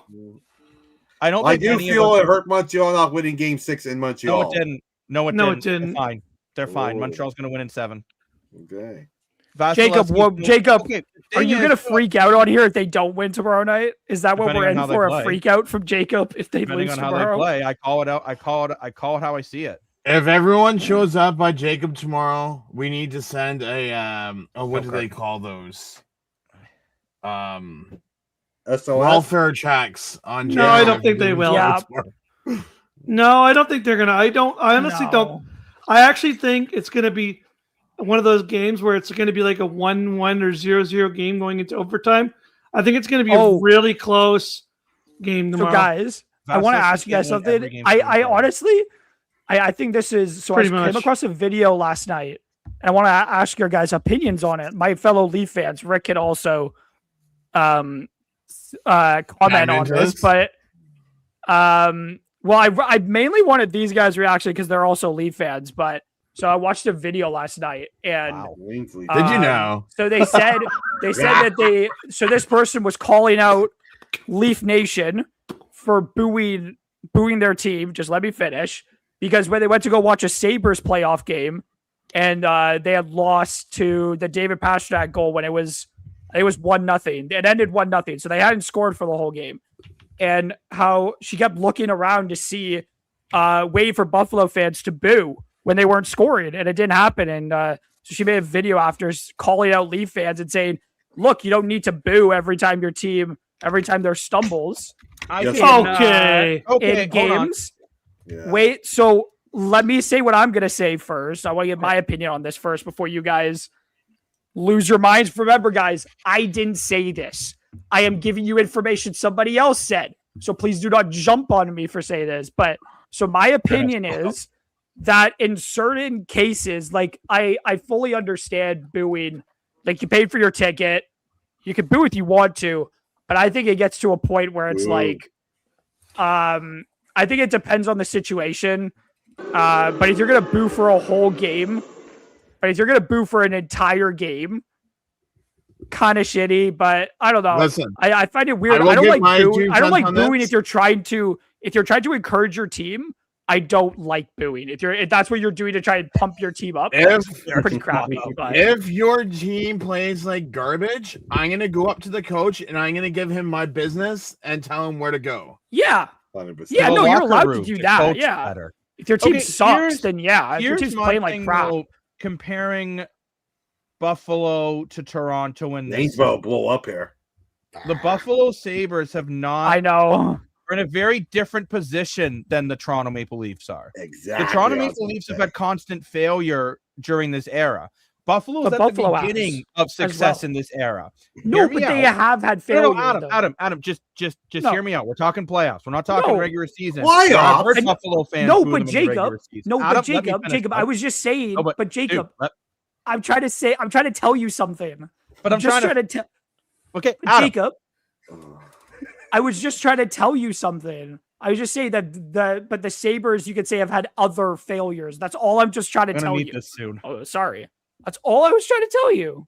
Okay, and dude, I understand that, but that's comparing apples to oranges. I'm comparing playoff runs. I'm just saying. But what I'm trying to say is the difference is Toronto fans have dealt with a lot more crap than Buffalo Sabres fans have. Buffalo has won a Stanley Cup in a lot of these fans' lifetime. Toronto was not. Buffalo, this is their first playoff run. This isn't, it's losing 1-0 in a tight game, not losing 5-1 in game 7 where they don't show up, or blowing a 4-1 lead with 7 minutes left in the third period, or trading your heart and soul because Doug Gilmour wanted to be captain, or getting rid of your franchise goaltender so you can keep Pat Quinn as coach. The stat line goes on and on and on. That's all I got to say for that. Like, I think Buffalo fans, you're saying it now. Let's wait 9 years if you make the playoffs every year and make it to the second round twice. Then see what the conversation is. Go ahead, Lane. All right, I'm ready. Red lines. You want to talk about not booing? Exactly what Jacob just said. You guys don't even know how to look out windows. So maybe go get a window first and look at it. When we made the playoffs the first year, we weren't booing. We were supporting our team. We didn't have to deal with 9 years of the same Fast and Furious movie where they did the same damn thing and talk about family, and then they don't even show up for the family dinner. They talk about the family dinner the whole time, and then when the dinner actually happens, Vin Diesel's out there driving his car singing, "It's been a long day when we last win," because it was 1967, and they didn't have TVs then. And then we get up to the other family. Year after year, the team is like, "Oh, we're gonna win because we care," and the guy going, "Preach it, Lee! Preach it!" So when you deal with that, come talk to me then, and look out a window and get a damn window, because apparently no one wants to go there. You gotta go to damn windows. Okay, now I will calmly say my piece here. I've said it in the show before. I'll say it again. The Leafs are the mecca of hockey. The Leafs in hockey are what the Yankees are in baseball. They are the mecca. They have much higher standards than the Buffalo Sabres, okay? That's why Buffalo Sabres are like your high school team that tried really hard. You want to cheer them on. Go team. But for the Leafs here, we pay $1,000 to go to the game, and Captain Underpants does what he does. That's why we boo, and that's why we have the right to boo. However, the only thing I will say about that, Captain Underpants plays for the Leafs? What? I had no idea that was happening, Dan. Captain Underpants. Thank you. Thank you for letting me know about that. Captain Underpants after he got his big contract and then got arrested running around in his underwear. Look, if you don't remember, wasn't even captain yet when that happened. He wasn't even captain. He's captain now. But that's why I know. We still called him Captain Underpants. Dan, I used to call him Assistant Captain Underpants. Did you not hear what I said? Yeah, I know. I want you to repeat back Dan, I want you to repeat back what I said to you. He wasn't the captain yet. What I said. He wasn't captain yet. So why? That's what I said. Yeah, it's not very often I'm the calm one. Like, I'm not an idiot, Dan, but okay. Overpriced everywhere there isn't a the only thing I will say for Buffalo fans, I think a better comparison would be Buffalo Bills fans not booing the Bills off the field. Right. I think that would be a better comparison. Prime example. Gilmour, I'm going to get a lot of flack. One of the most overrated Leafs, in my personal opinion. No. Yeah. Boo. Boo me all you want. Boo me all you want, Dan. Tell me what Gilmour did once Clark left. Tell me what he did without Wendell Clark. You used that. No, hold on. You used that about Wayne Gretzky, about Mark Messier. So tell me what Doug Gilmour did without Wendell Clark. That's Dan's reaction when his logic bites him in the ass. What did he do without Wendell Clark? Nothing. What happened to the Leafs after Wendell Clark? It took them about 6 years to finally get back to where they were with Wendell Clark. The main reason why they traded is because Doug Gilmour wanted to be captain. You guys can argue with me all you want. I don't care. Does everyone know what the state of hockey in Canada is right now? My friend told me picked $11K for lower bowl for what? Buffalo? Holy cow. Yeah, Buffalo is crazy price now, Jacob. Yeah, Andrew Chuck was another great loss too, Isidore. Absolutely. Oh, All love this Andrew was to make Chuck. Dougie happy. So, Wick, wait a minute, the state of hockey? So, this is the state of hockey as of today. Okay.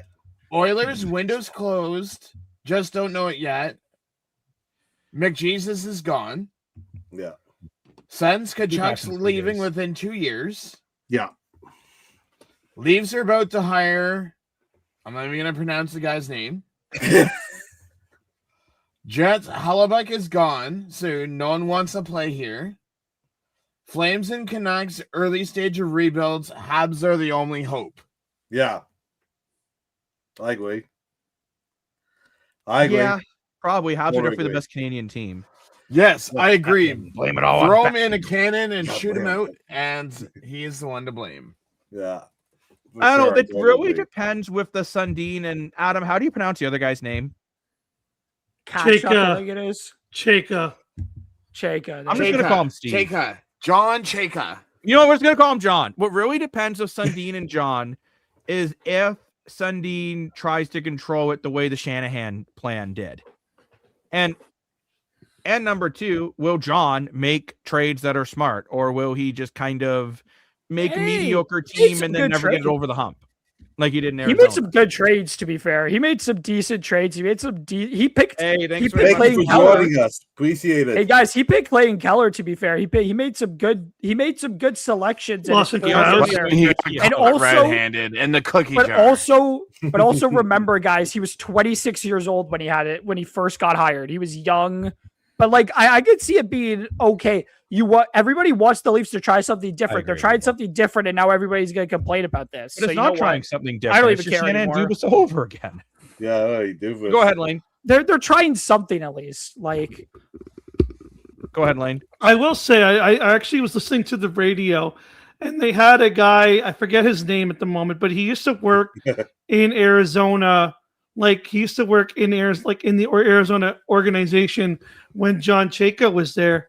And he actually told the story, kind of like a little bit of what really happened. And once I heard the story a bit more, like I kind of understood. So basically what the story is like really blown out of proportion. It was basically that Cheka was just a young GM who hadn't had a lot of experience at the time. And he was given very bad advice from scouting, from his scouts that were like, that he thought was the right move, and he didn't know the proper, obviously the proper way to do it. So the advice that he was given in the scandal that he got caught up in was really just like it was like a lot of misinformation that he was handled in. And apparently over the last 10 years, he's gone and done a lot of research. He's tried to better himself by doing other things, learning in the background. He's gone and done, apparently he's tried to do a lot of things. And they said at the age maturity too. He was 26, now he's 36, right? He's not as immature. He's done a lot more research. He's been trying to learn from his lessons. And they said, you know what? Everyone makes mistakes. Like, look at Melnick made mistakes for the Ascends. Look, who's the guy coaching? You don't think what's his name coaching Anaheim right now? Joe Quenneville didn't make mistakes in a certain situation. Like everybody's done in the NHL either. But fair enough. I'm just saying everybody makes mistakes. Kevin Cheveldayoff made mistakes in that in a situation. Everybody's done something they regret, but it was how they can bounce back. And we got to give sometimes.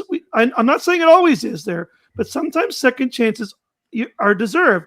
We got to at least give this guy a second chance to see, has he learned? Has he done the proper things? Is he more mature now? Is he gonna? And the good thing is he is with MLSE, who is on top of their game with knowing what the proper scouting rules are, knowing how to sign players, knowing all the rules. He still has a strong assistant. He's still got a lot of good AGMs. He's still got Haley Wickenheiser and the guy Brandon Prinham. Well, I just would have named GM in the first place if I want to try something new. I'm just saying he's got a lot of He's got a good staff that's there. He's got a good scouting staff that know everything. They've got the London Knights connection, so they're not going to screw up anything there. It's going to be hard for him to screw up something in MLSE. Where in Arizona, they were probably just like, oh, I don't know. Yeah, no, I think everybody always forgets how bad Arizona was ran when he was there. Like they changed ownership like 3 times when he was there. I remember I was a Coyotes fan. That organization was dysfunctional as hell. Go ahead, Dan. Bad ran organization. Lane, I gotta say, that's the best quote I've heard of this whole situation. I love what you just said. I think it's the age difference is a big factor. I was a much different person at 26 than what I am at 36 now. And I do 100% agree with you that people... I'm not 26 yet, so... I know. That was funny. I agree with you, Lane, that people do deserve a second chance if they deserve it. I 100% agree with everything that you said. However, my problem is not for the Maple Leafs. The Maple Leafs are the mecca of hockey. They got the most money to spend. Put your money where your mouth is and get the veteran guys that have won cups and know how to do it. Give the second chances to Buffalo and Utah and those type of teams in the league. I don't know. For me, it's just, I think they just could have found, I think, a very inexperienced hockey of operations guy with an experienced GM. It's a risk. Yeah, Matt Sundin, sure, he did some good things for the Leafs. He also did some terrible things for the Leafs, like refusing a trade and then signing with Vancouver anyways, which I get it every right to do. I don't know why Leaf fans don't seem to care about that, but then they're so pissed that Marner did the same thing. Yeah, double standards between Sundin and everyone else is just outrageous. What were you going to say, Rick? I just don't know about this decision as a whole. Time will tell. But go ahead, Rick. So 2 things. So first off, history is going to repeat itself, and he's only going to last 3 years. 2, since 2013, I know he hasn't made any trades yet, but since 2013, there's been 5 GMs for Toronto. Which one would you say is going to make the impact within 3 years once John's put his tie onto things? Which GM do you think is going to have the better overall since 2013? Adam, people are liking your knees.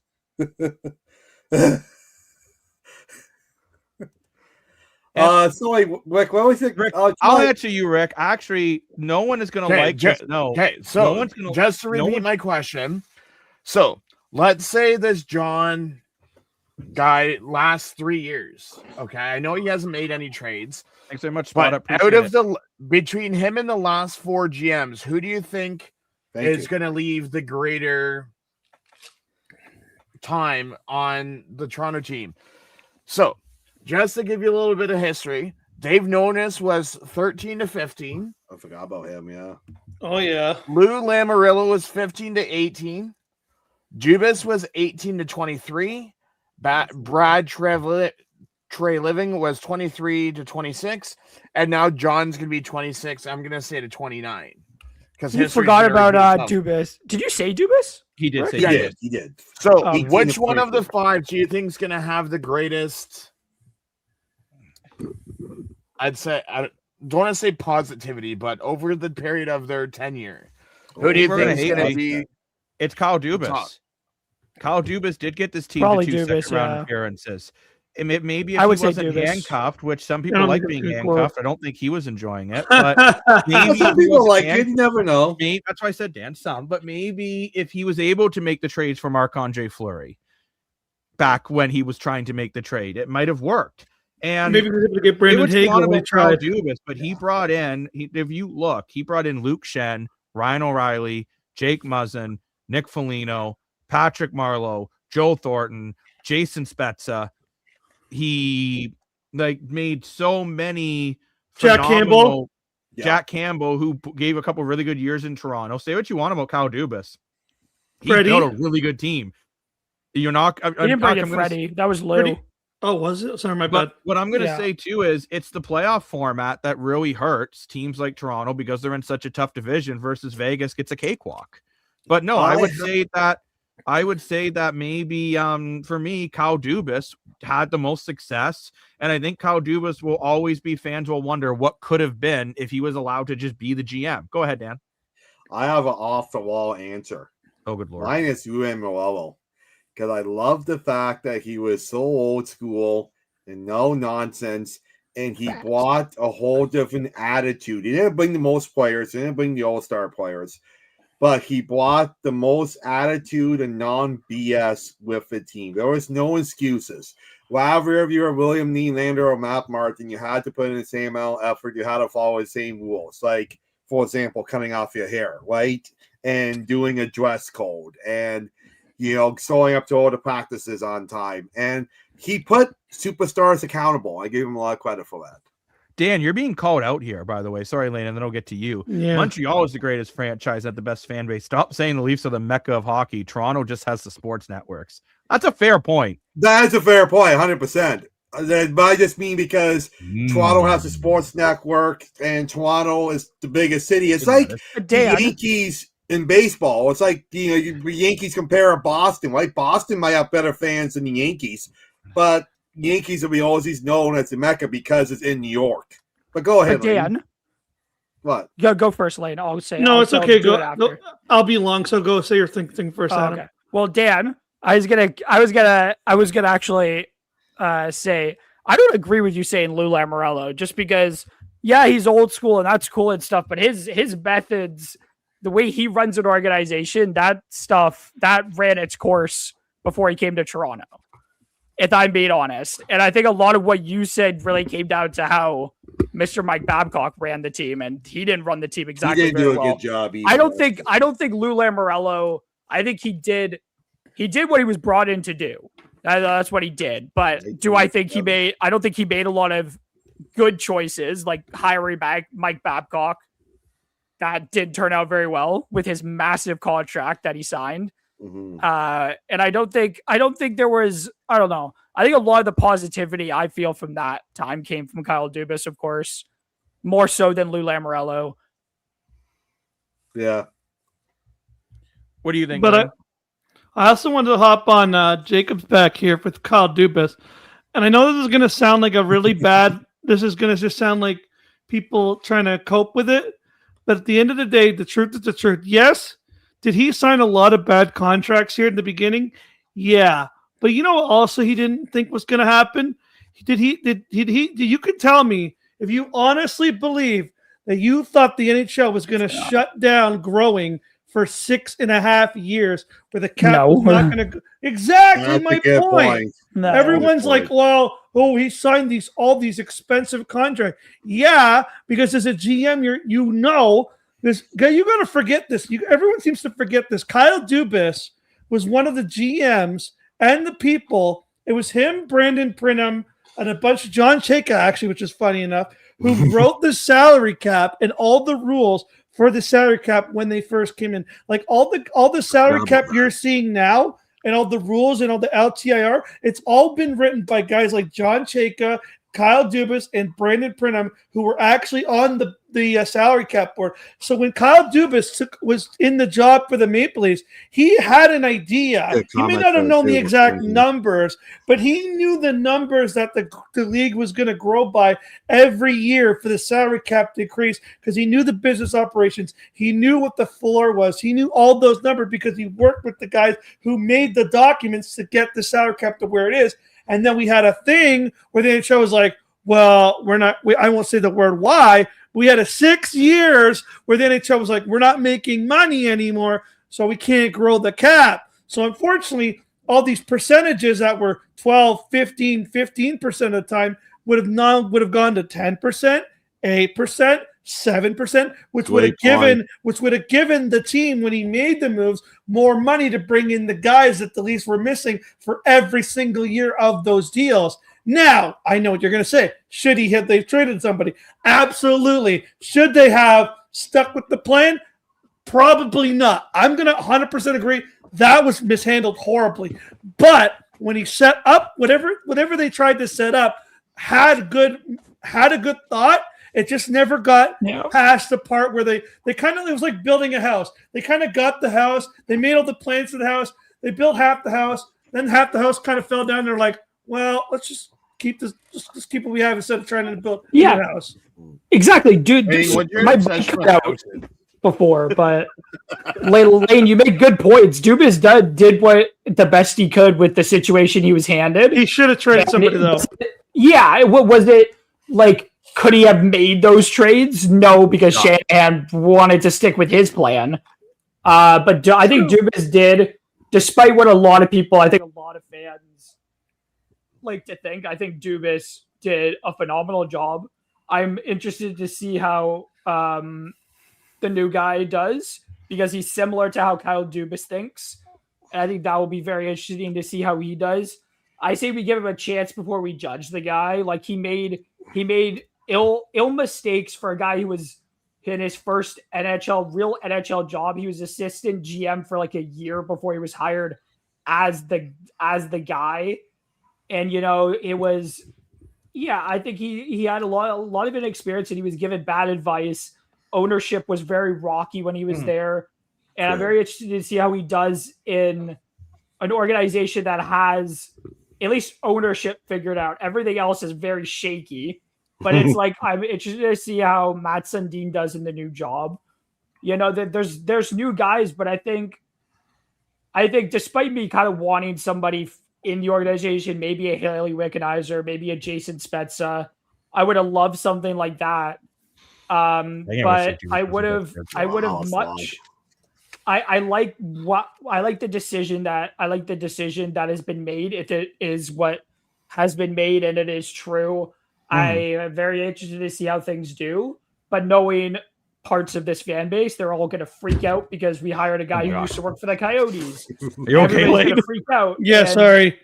Everybody's going to complain, but I guess we'll see what happens. It's funny he said it too. It's big face like flipped out. He went, no, I hit a chord. I want to say too, in Dubas's defense, because I see a lot of people criticizing the defense he built. He never knew Jake Muzzin was going to basically become a not quite die, but for someone like Jake Muzzin, he was brought in to be that Muzzin and Riley were going to be the two staples on the defense. And if you remember, Jake Muzzin in LA was an absolute dog. He's the reason why Drew Doughty had such a great career. First couple seasons, he was an absolute dog. 100%. And unfortunately, he suffered a lot of injuries. So I loved Jake Muzzin. I still love him. He works with the Marlies now. He's one of my favorite players. Adam, you saw Matt Sundin play, right? You're not that young.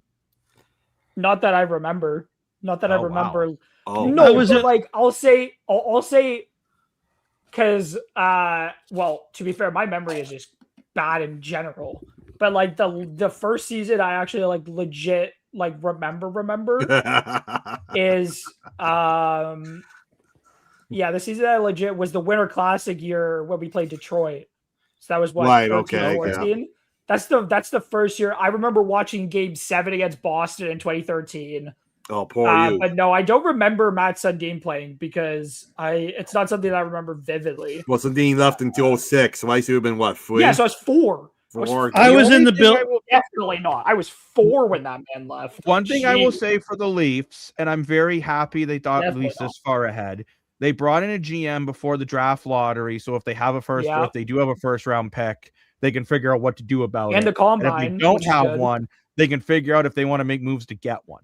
And I think the very first job of this new management team is to talk to Matthews and Nylander and find out what their perspective is on what their plan is. So make a plan and then see if these guys are on board. If they're not, then you got to do this was the plan, to be fair. The plan was to have a GM by this point. But I do want to say and they succeeded. That if you guys didn't see that when they did their exit interviews, sorry, Lane, and then you can go, I'll just finish really quickly. They both said, Matthews and Nylander both have requested in their end of year meetings with, I guess, higher management, so probably Keith Pelly, is that they both wanted puck moving defensemen plus bigger guys to play further up in the lineup with them. Those are the two asks that they asked for at their end of year meeting. So we'll see if they get them. I just want to say I was actually in the building when Matt Sundin scored his 500th goal against Calgary. Wow, what a game to see! I was in a press box actually with my cousin. Funny enough, Brad Pitt is your cousin. That's not really amazing. A fond memory, by the way, for that last comment. The real fond memory was the Winter Classic that year because I got to skip going to church that day. I got to skip going to you know stay home what's and watch even the better Classic. is the Edmonton Oilers Montreal Winter Classic in Hamilton. That was a great one. Yeah. When did they play the Winter Classic in Hamilton? When he first won. That was not in Hamilton. Yeah. I thought that was in like Edmonton. I'm pretty sure it was in Hamilton for some reason. Wasn't there? That was also in like 2000. Rick. I was like, no, yes, very true, JP. Wasn't there? I don't remember when it was. 'Cause I was really young. Wasn't there like a God big loves Adam, even though he skipped church? Wasn't there like a big hockey game at Ivor Stadium at one point? Because I think my mom tried to take me to when we left early. Yeah, if it's back then, it was the. If it's not the Edmonton Oilers like actual team, it was the alumni. Edmonton Oilers versus the alum Montreal Canadiens. I know it was those two teams. Interesting. That's cool. I vaguely remember that. Yeah, it was the Montreal. Yeah, Hamilton already had its big outdoor moment in Tim Hortons Field, the Toronto Maple Leafs versus the Buffalo Sabres. That was in Hamilton. The Oilers. Not the that Oilers, one. It was before that. No, but guys, that was the Oilers. Guys, Oilers and Habs played in Edmonton, Alberta. That's where they played the first outdoor game. There you go. First outdoor game was in Commonwealth. Yeah, I know. Yeah. Commonwealth was Montreal Oilers. Yeah. Mm-hmm. I was going to say I'm happy to hear that the BLT was a good sandwich. I forgot to comment on that comment, and I'm happy to hear it was good. It sounds really good right now.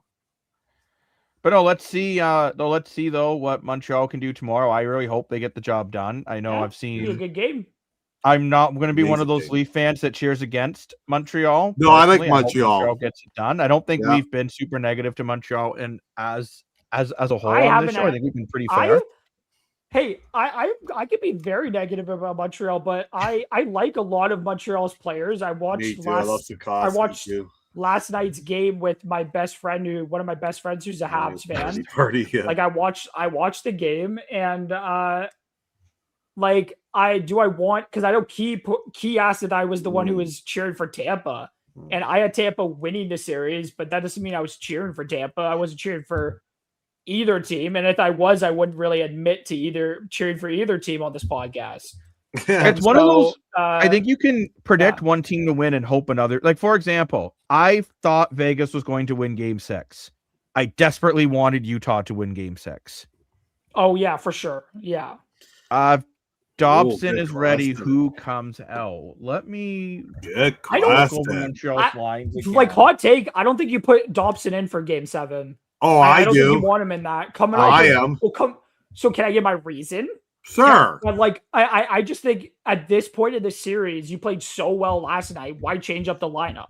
When you played so well to this point, why change up a lineup that's winning already? You could just bring in Dobson next series. Might as well just leave him for next series. You don't want to bring him into this game where his first game of the playoffs and the first game in a couple of weeks is going to be in the biggest game of this Sens of this Habs team. This is the biggest game that Habs have played in since they played Tampa Bay in the Cup final in 21. You don't want that kind of pressure coming in for his first game in I don't know how many weeks it's been, but I would hold him out because the team's winning. Why change up a lineup that's winning at this point? But that's just me, of course. I would. So for me, Noah Dobson has to come in just because of his experience. The guy's been to multiple Eastern Conference 100%. Finals. You want that in your lineup if he's good to go.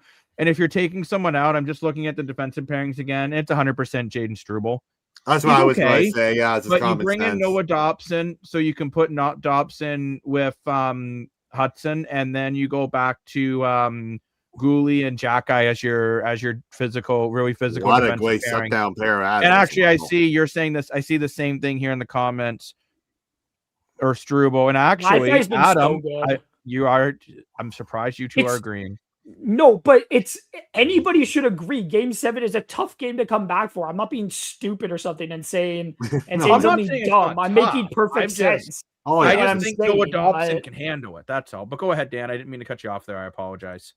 No, I was just going to say the exact same thing. I was looking at the stats and nothing against Struble. Did I say his name? Struble, I think. Yeah, but he's opposite of a defenseman. I think Curry I know he's a minus player right now, but he's played well. I think Caden Gooey's one of my favorite defenseman. I really like him. He's very underrated. I love Mike Matheson. I know he's not having the best series, maybe by stats, but I really love his play. I really love Jack Guy, big physical player. And Lane Hudson, not at the moment, but I think in the next year or two, it's going to be up there in top 3 defensemen in the league, right? So, yeah, it's a... Okay, so it's normally Matheson with Dobson. Okay. So it can then Gooley will probably slide of Hudson, and then what? Carrier goals of Jack Guy, I'm guessing? Yeah, I mean, see him Carrier go with Jack Guy, because Jack Guy is usually the bottom 6 defenseman. Now, I want to point out, and then Lane, I will get to you. When you're saying Green Kid in Game 7, Noah Dobson is not nothing but green. He has played in the NHL for years and has been against Tampa Bay in a Game 7 in an elimination game twice. Go to his comment above, Jacobs. Go to his comment above. It was like Weber. He's being Noah. He plays 4 games. Yeah, I'm just saying he's. I don't know. I personally. I don't and yes, Anthony, we were chatting about that a bit earlier. That's supposed to be announced for sure on Monday, but that looks like a sure thing. Go ahead, Lane. For what? Oh, you want to say something? I don't think so. Think you did. Oh, okay. You did. Let's keep looking gorgeous. Good. Dobson only plays if they dress 7 defensemen. Dobson could be a game changer if a long pass, so all in hockey. Yeah, and that's it's tough, right? It's one of those things. I'm gonna say this. If Dobson is healthy and you sit him out and you win, it'll look great. If Dobson was good to go and you sit him out and they lose, and let's say they lose off a bad play by a Struble who you were iffy if should be in the lineup, you're gonna look like an idiot. It's a damned if you do, damned if you don't situation. Yeah, but Jacob, if you put him in and they lose and he turns over the puck for the game-winning goal, you're gonna look stupid as well. Exactly. So it's kind of it's a tough decision. I say you keep him out because you're winning. Do not mess with a winning formula for this series. Just keep him out. But they lost Game 6. I think. It's been Jacob. It's been a winning formula. They've won and they've been very good all series against Tampa. Why mess with a lineup that's gone you this far at this point? Just leave him out. Put him in the next series. It's like if you put him in, you put him in. But I just think if you have a formula that's gotten you 3 wins, including 2 in Tampa, I'm keeping him out of the lineup, if I'm being honest. Here's what I think. Game 7 is a do-or-die elimination game. Noah Dobson was your big fist off-season acquisition. If he's at 2% capability of playing, you have to at least dress him. Maybe you play 7 defensemen, worst case. But a do-or-die game is your franchise superstar player says step it up in those big moments. And I think he has at least be on the bench. Okay, but the problem is, so Dan, by saying that, and I've seen people say dress 7 defensemen. If you dress 7 defensemen, what forward are you taking out of the lineup? And this is where things get really complicated because remember, to dress 7 defensemen, Rick, I think, is texting Martin St. Louis right now to figure out what he's going to do. Thank you on all solid points. But you look at this forward group. I'm not taking out Gallagher with the way the way that line looked in Game 6. Maybe you can't take out Anderson. He's been. You can't take out Anderson. I thought that Evans, Deneau, and Anderson line looked really good, and you love Philip Deneau, so you can move up and down your lineup. But same with Anderson. I think that third line with Texier, Daw, and Boducas look good. I know. Let's take out Cole Caulfield. Kidding, obviously. I'm going to take out Jake Evans. Gallagher played 5 minutes. I understand. You talk about having a guy on your bench. You need Brendan Gallagher for Game 7. I think Gallagher makes sense having in the lineup. I really do. I know he doesn't play much time, but he's been the leader of this franchise a very long time. He's been the leader in the locker room for a very long time. I think he's just one of those guys you want in a do-or-die 7 game. I would take out Jake Evans. And it's nothing against him personally. I actually like how he plays. I actually picked Jake Evans, when you play the Tim Hortons app, you got to pick who's going to score for the next day. I quite often pick Jake Evans. Is usually a third pick. I think he's a great player. But in this situation, that's the guy I'm taking out to put in Noah Dobson. And that for me, I'm not running. The running 7 defensemen is really challenging for coaching, especially if a forward gets hurt. Then you're down to 10 forwards. True. The only thing you could maybe do at that point, as dumb as this sounds, I actually think Lane Hudson could play forward. He's so gifted offensively too. He is. But then you're losing Lane Hudson potentially on the back end if you go 7 defensemen, a forward gets hurt, and you need to be able to at least run 3 lines. So I don't know. You're in a damn if you do, damn if you don't kind of thing. You're damned if you don't. Here's an interesting comment. Face-offs have been a key point when they can win the draw and hold the line. Flashback to the Carolina series. He cuts his play off teeth then, came back right to I mean, you know what? Face-offs have been very, very important. And look here, Evans won 85% of his face-offs in game 5. Yeah. Such thing, Dan. You take out Jake Evans, you're losing a critical penalty killer and a phenomenal face-off guy. That's why they paid. That's why they went and got Philip Deneau too. They wanted the best shutdown center they could that was available, and they went and got him. Yeah. If Dobson couldn't play Game 6, he's not playing Game 7. Probably not. But the only thing is, if I'm Montreal, I'm going to keep saying he's a game time decision just to keep John Cooper on his flow. Yeah, for sure, 100%. I don't know what kind of toys John Cooper has. Kinky. Anyways, John Cooper's Boys. Okay, I think that's gonna be a name of a pub. Jeez, Dan. No, but I think that'll be a great name for a pub. John Cooper's Boys. You can't say that after what Jacob just said, Dan. You can't say that. Oh my god. Question for you guys though. Are you guys disappointed in the first round that this is the only 7-game series? Yes. No, yes. It's been so much fun. I've had so much fun. I'm not disappointed at all. This first round has been awesome. Rick says no with Adam as well. Elaine, I am a little bit. Why?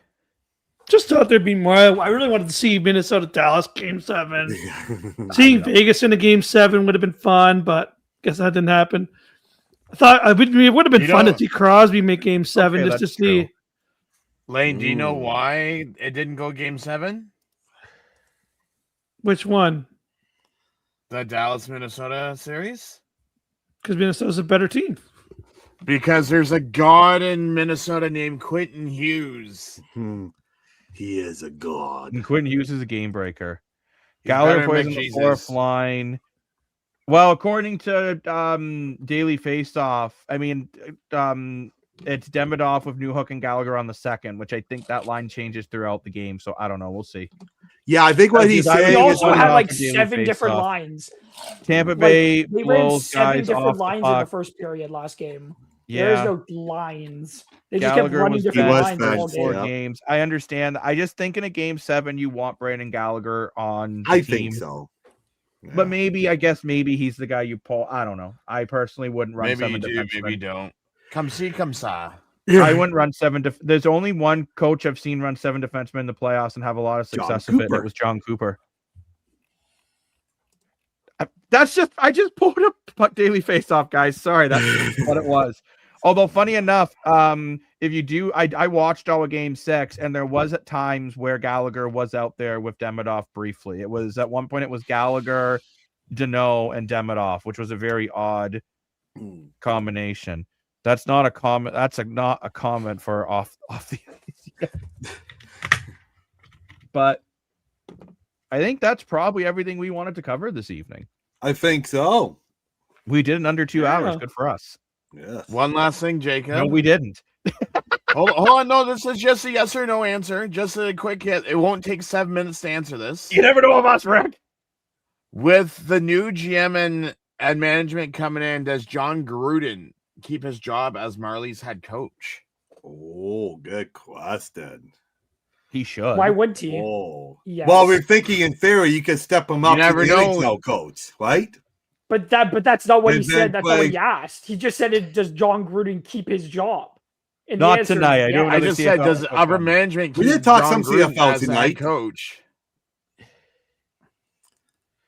Oh, that's tough. He'll keep his job, whether it will be up in Toronto and with the Maple Leafs is the different question, I guess. But I'll say he keeps a head coach job is what I think say. he'll stay with the Marlies. I think they like what he's doing there.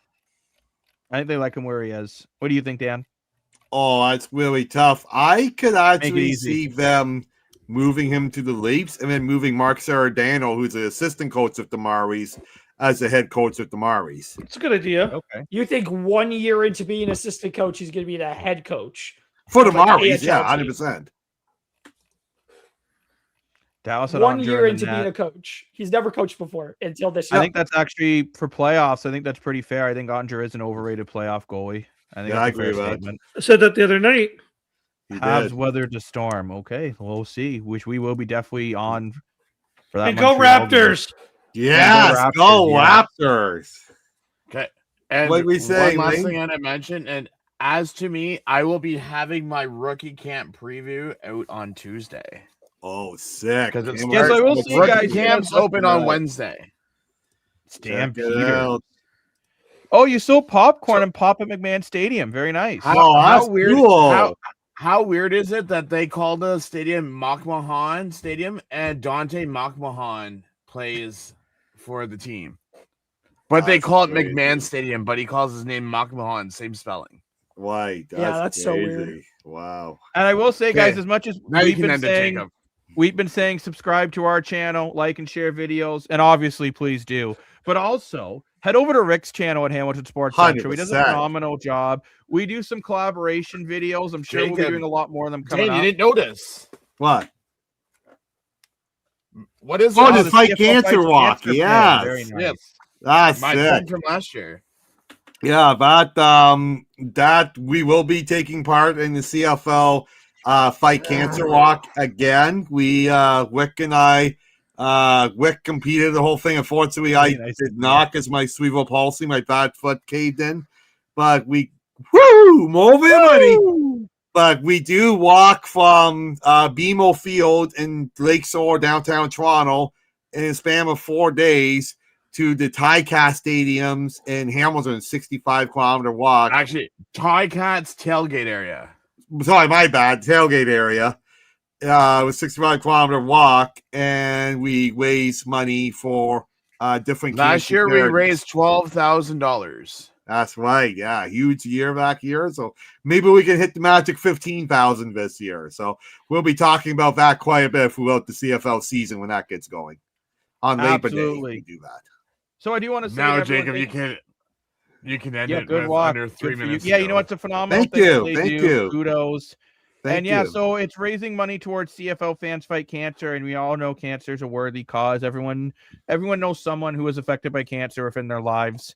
So it's a very good cause. And we'll be doing a lot of coverage along that. Yes, for Terry Fox, greatest Canadian ever, in my opinion. 100% agree with that. Phenomenal, man. I just started with the CFL Fights Walks last year. Wick's been doing it for a long time, and Wick is fantastic for getting prizes to donate to the silent auction. It helps raise money too. I said Wick will pull out something cool, so. Yes, that's the ball I desperately want. I do like my own balls, though. My balls are great, but I do love that ball, too. Oh, Dan. You can't say this stuff, Dan. You can't By the way, that, guys, this is so something bad. Lane has been suggesting to me for a while, and I've realized I should listen to Lane more often. So we will be starting a Patreon very soon. And in this Patreon channel, one of the contents will be Dan Moore Unhinged. So get ready for that. Oh, yeah, for sure. I think it's going to be a whale of a time. But I do want to say thank you to everyone for joining the Analyst Desk, where every day feels like game day. Joining us with the StreamYard duck who has decided Put to up join the us cold. Quack, quack. And also big thank you to Rick from Hamilton Sports Central for coming along with us. Always a great time. Yeah, Rick. We'll be doing a lot more collaborations throughout the summer. And of course, I want to thank Mr. Lane Dashko. Jacob, did you ever drop that you're playing Thug 2 video? What is Thug 2? I'm sorry, Key. You I don't know what what the mean. funny thing is? You know what the funny thing is? Since it's technically not Sunday because we haven't slept. And we haven't pooped yet. 21 days to go, my friend. 21 days to go. Tony Hawk. Great game. Till we do a Analyst Desk for my backyard. Yes. So excited for that. I will say that Patreon will not be necessarily clean. I will put it that way. Oh no, guys! Because we don't have to worry about YouTube. We don't have to worry about YouTube restrictions.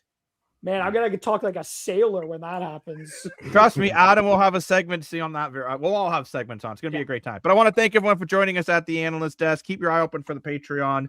Wonder what furniture Lane will break. Girls with bikinis. Girls with bikinis. Well, it could be done. Okay, well, Dan in a bikini. You could have Dan in a bikini if you want. I'm not going to say what I was going to say. There are some classic contents coming up. Yes, don't you worry. I will just keep my thought to myself. I want to thank, though, Adam the GOAT, Lane Dashing Dashco, Rick from Hamilton Sports Central, and can I get a woo to Mr. Morrison?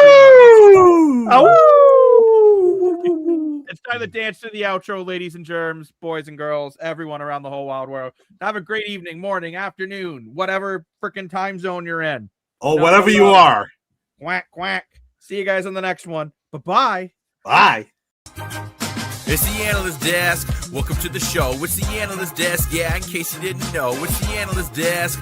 Welcome to the show where every day feels like game day, bro.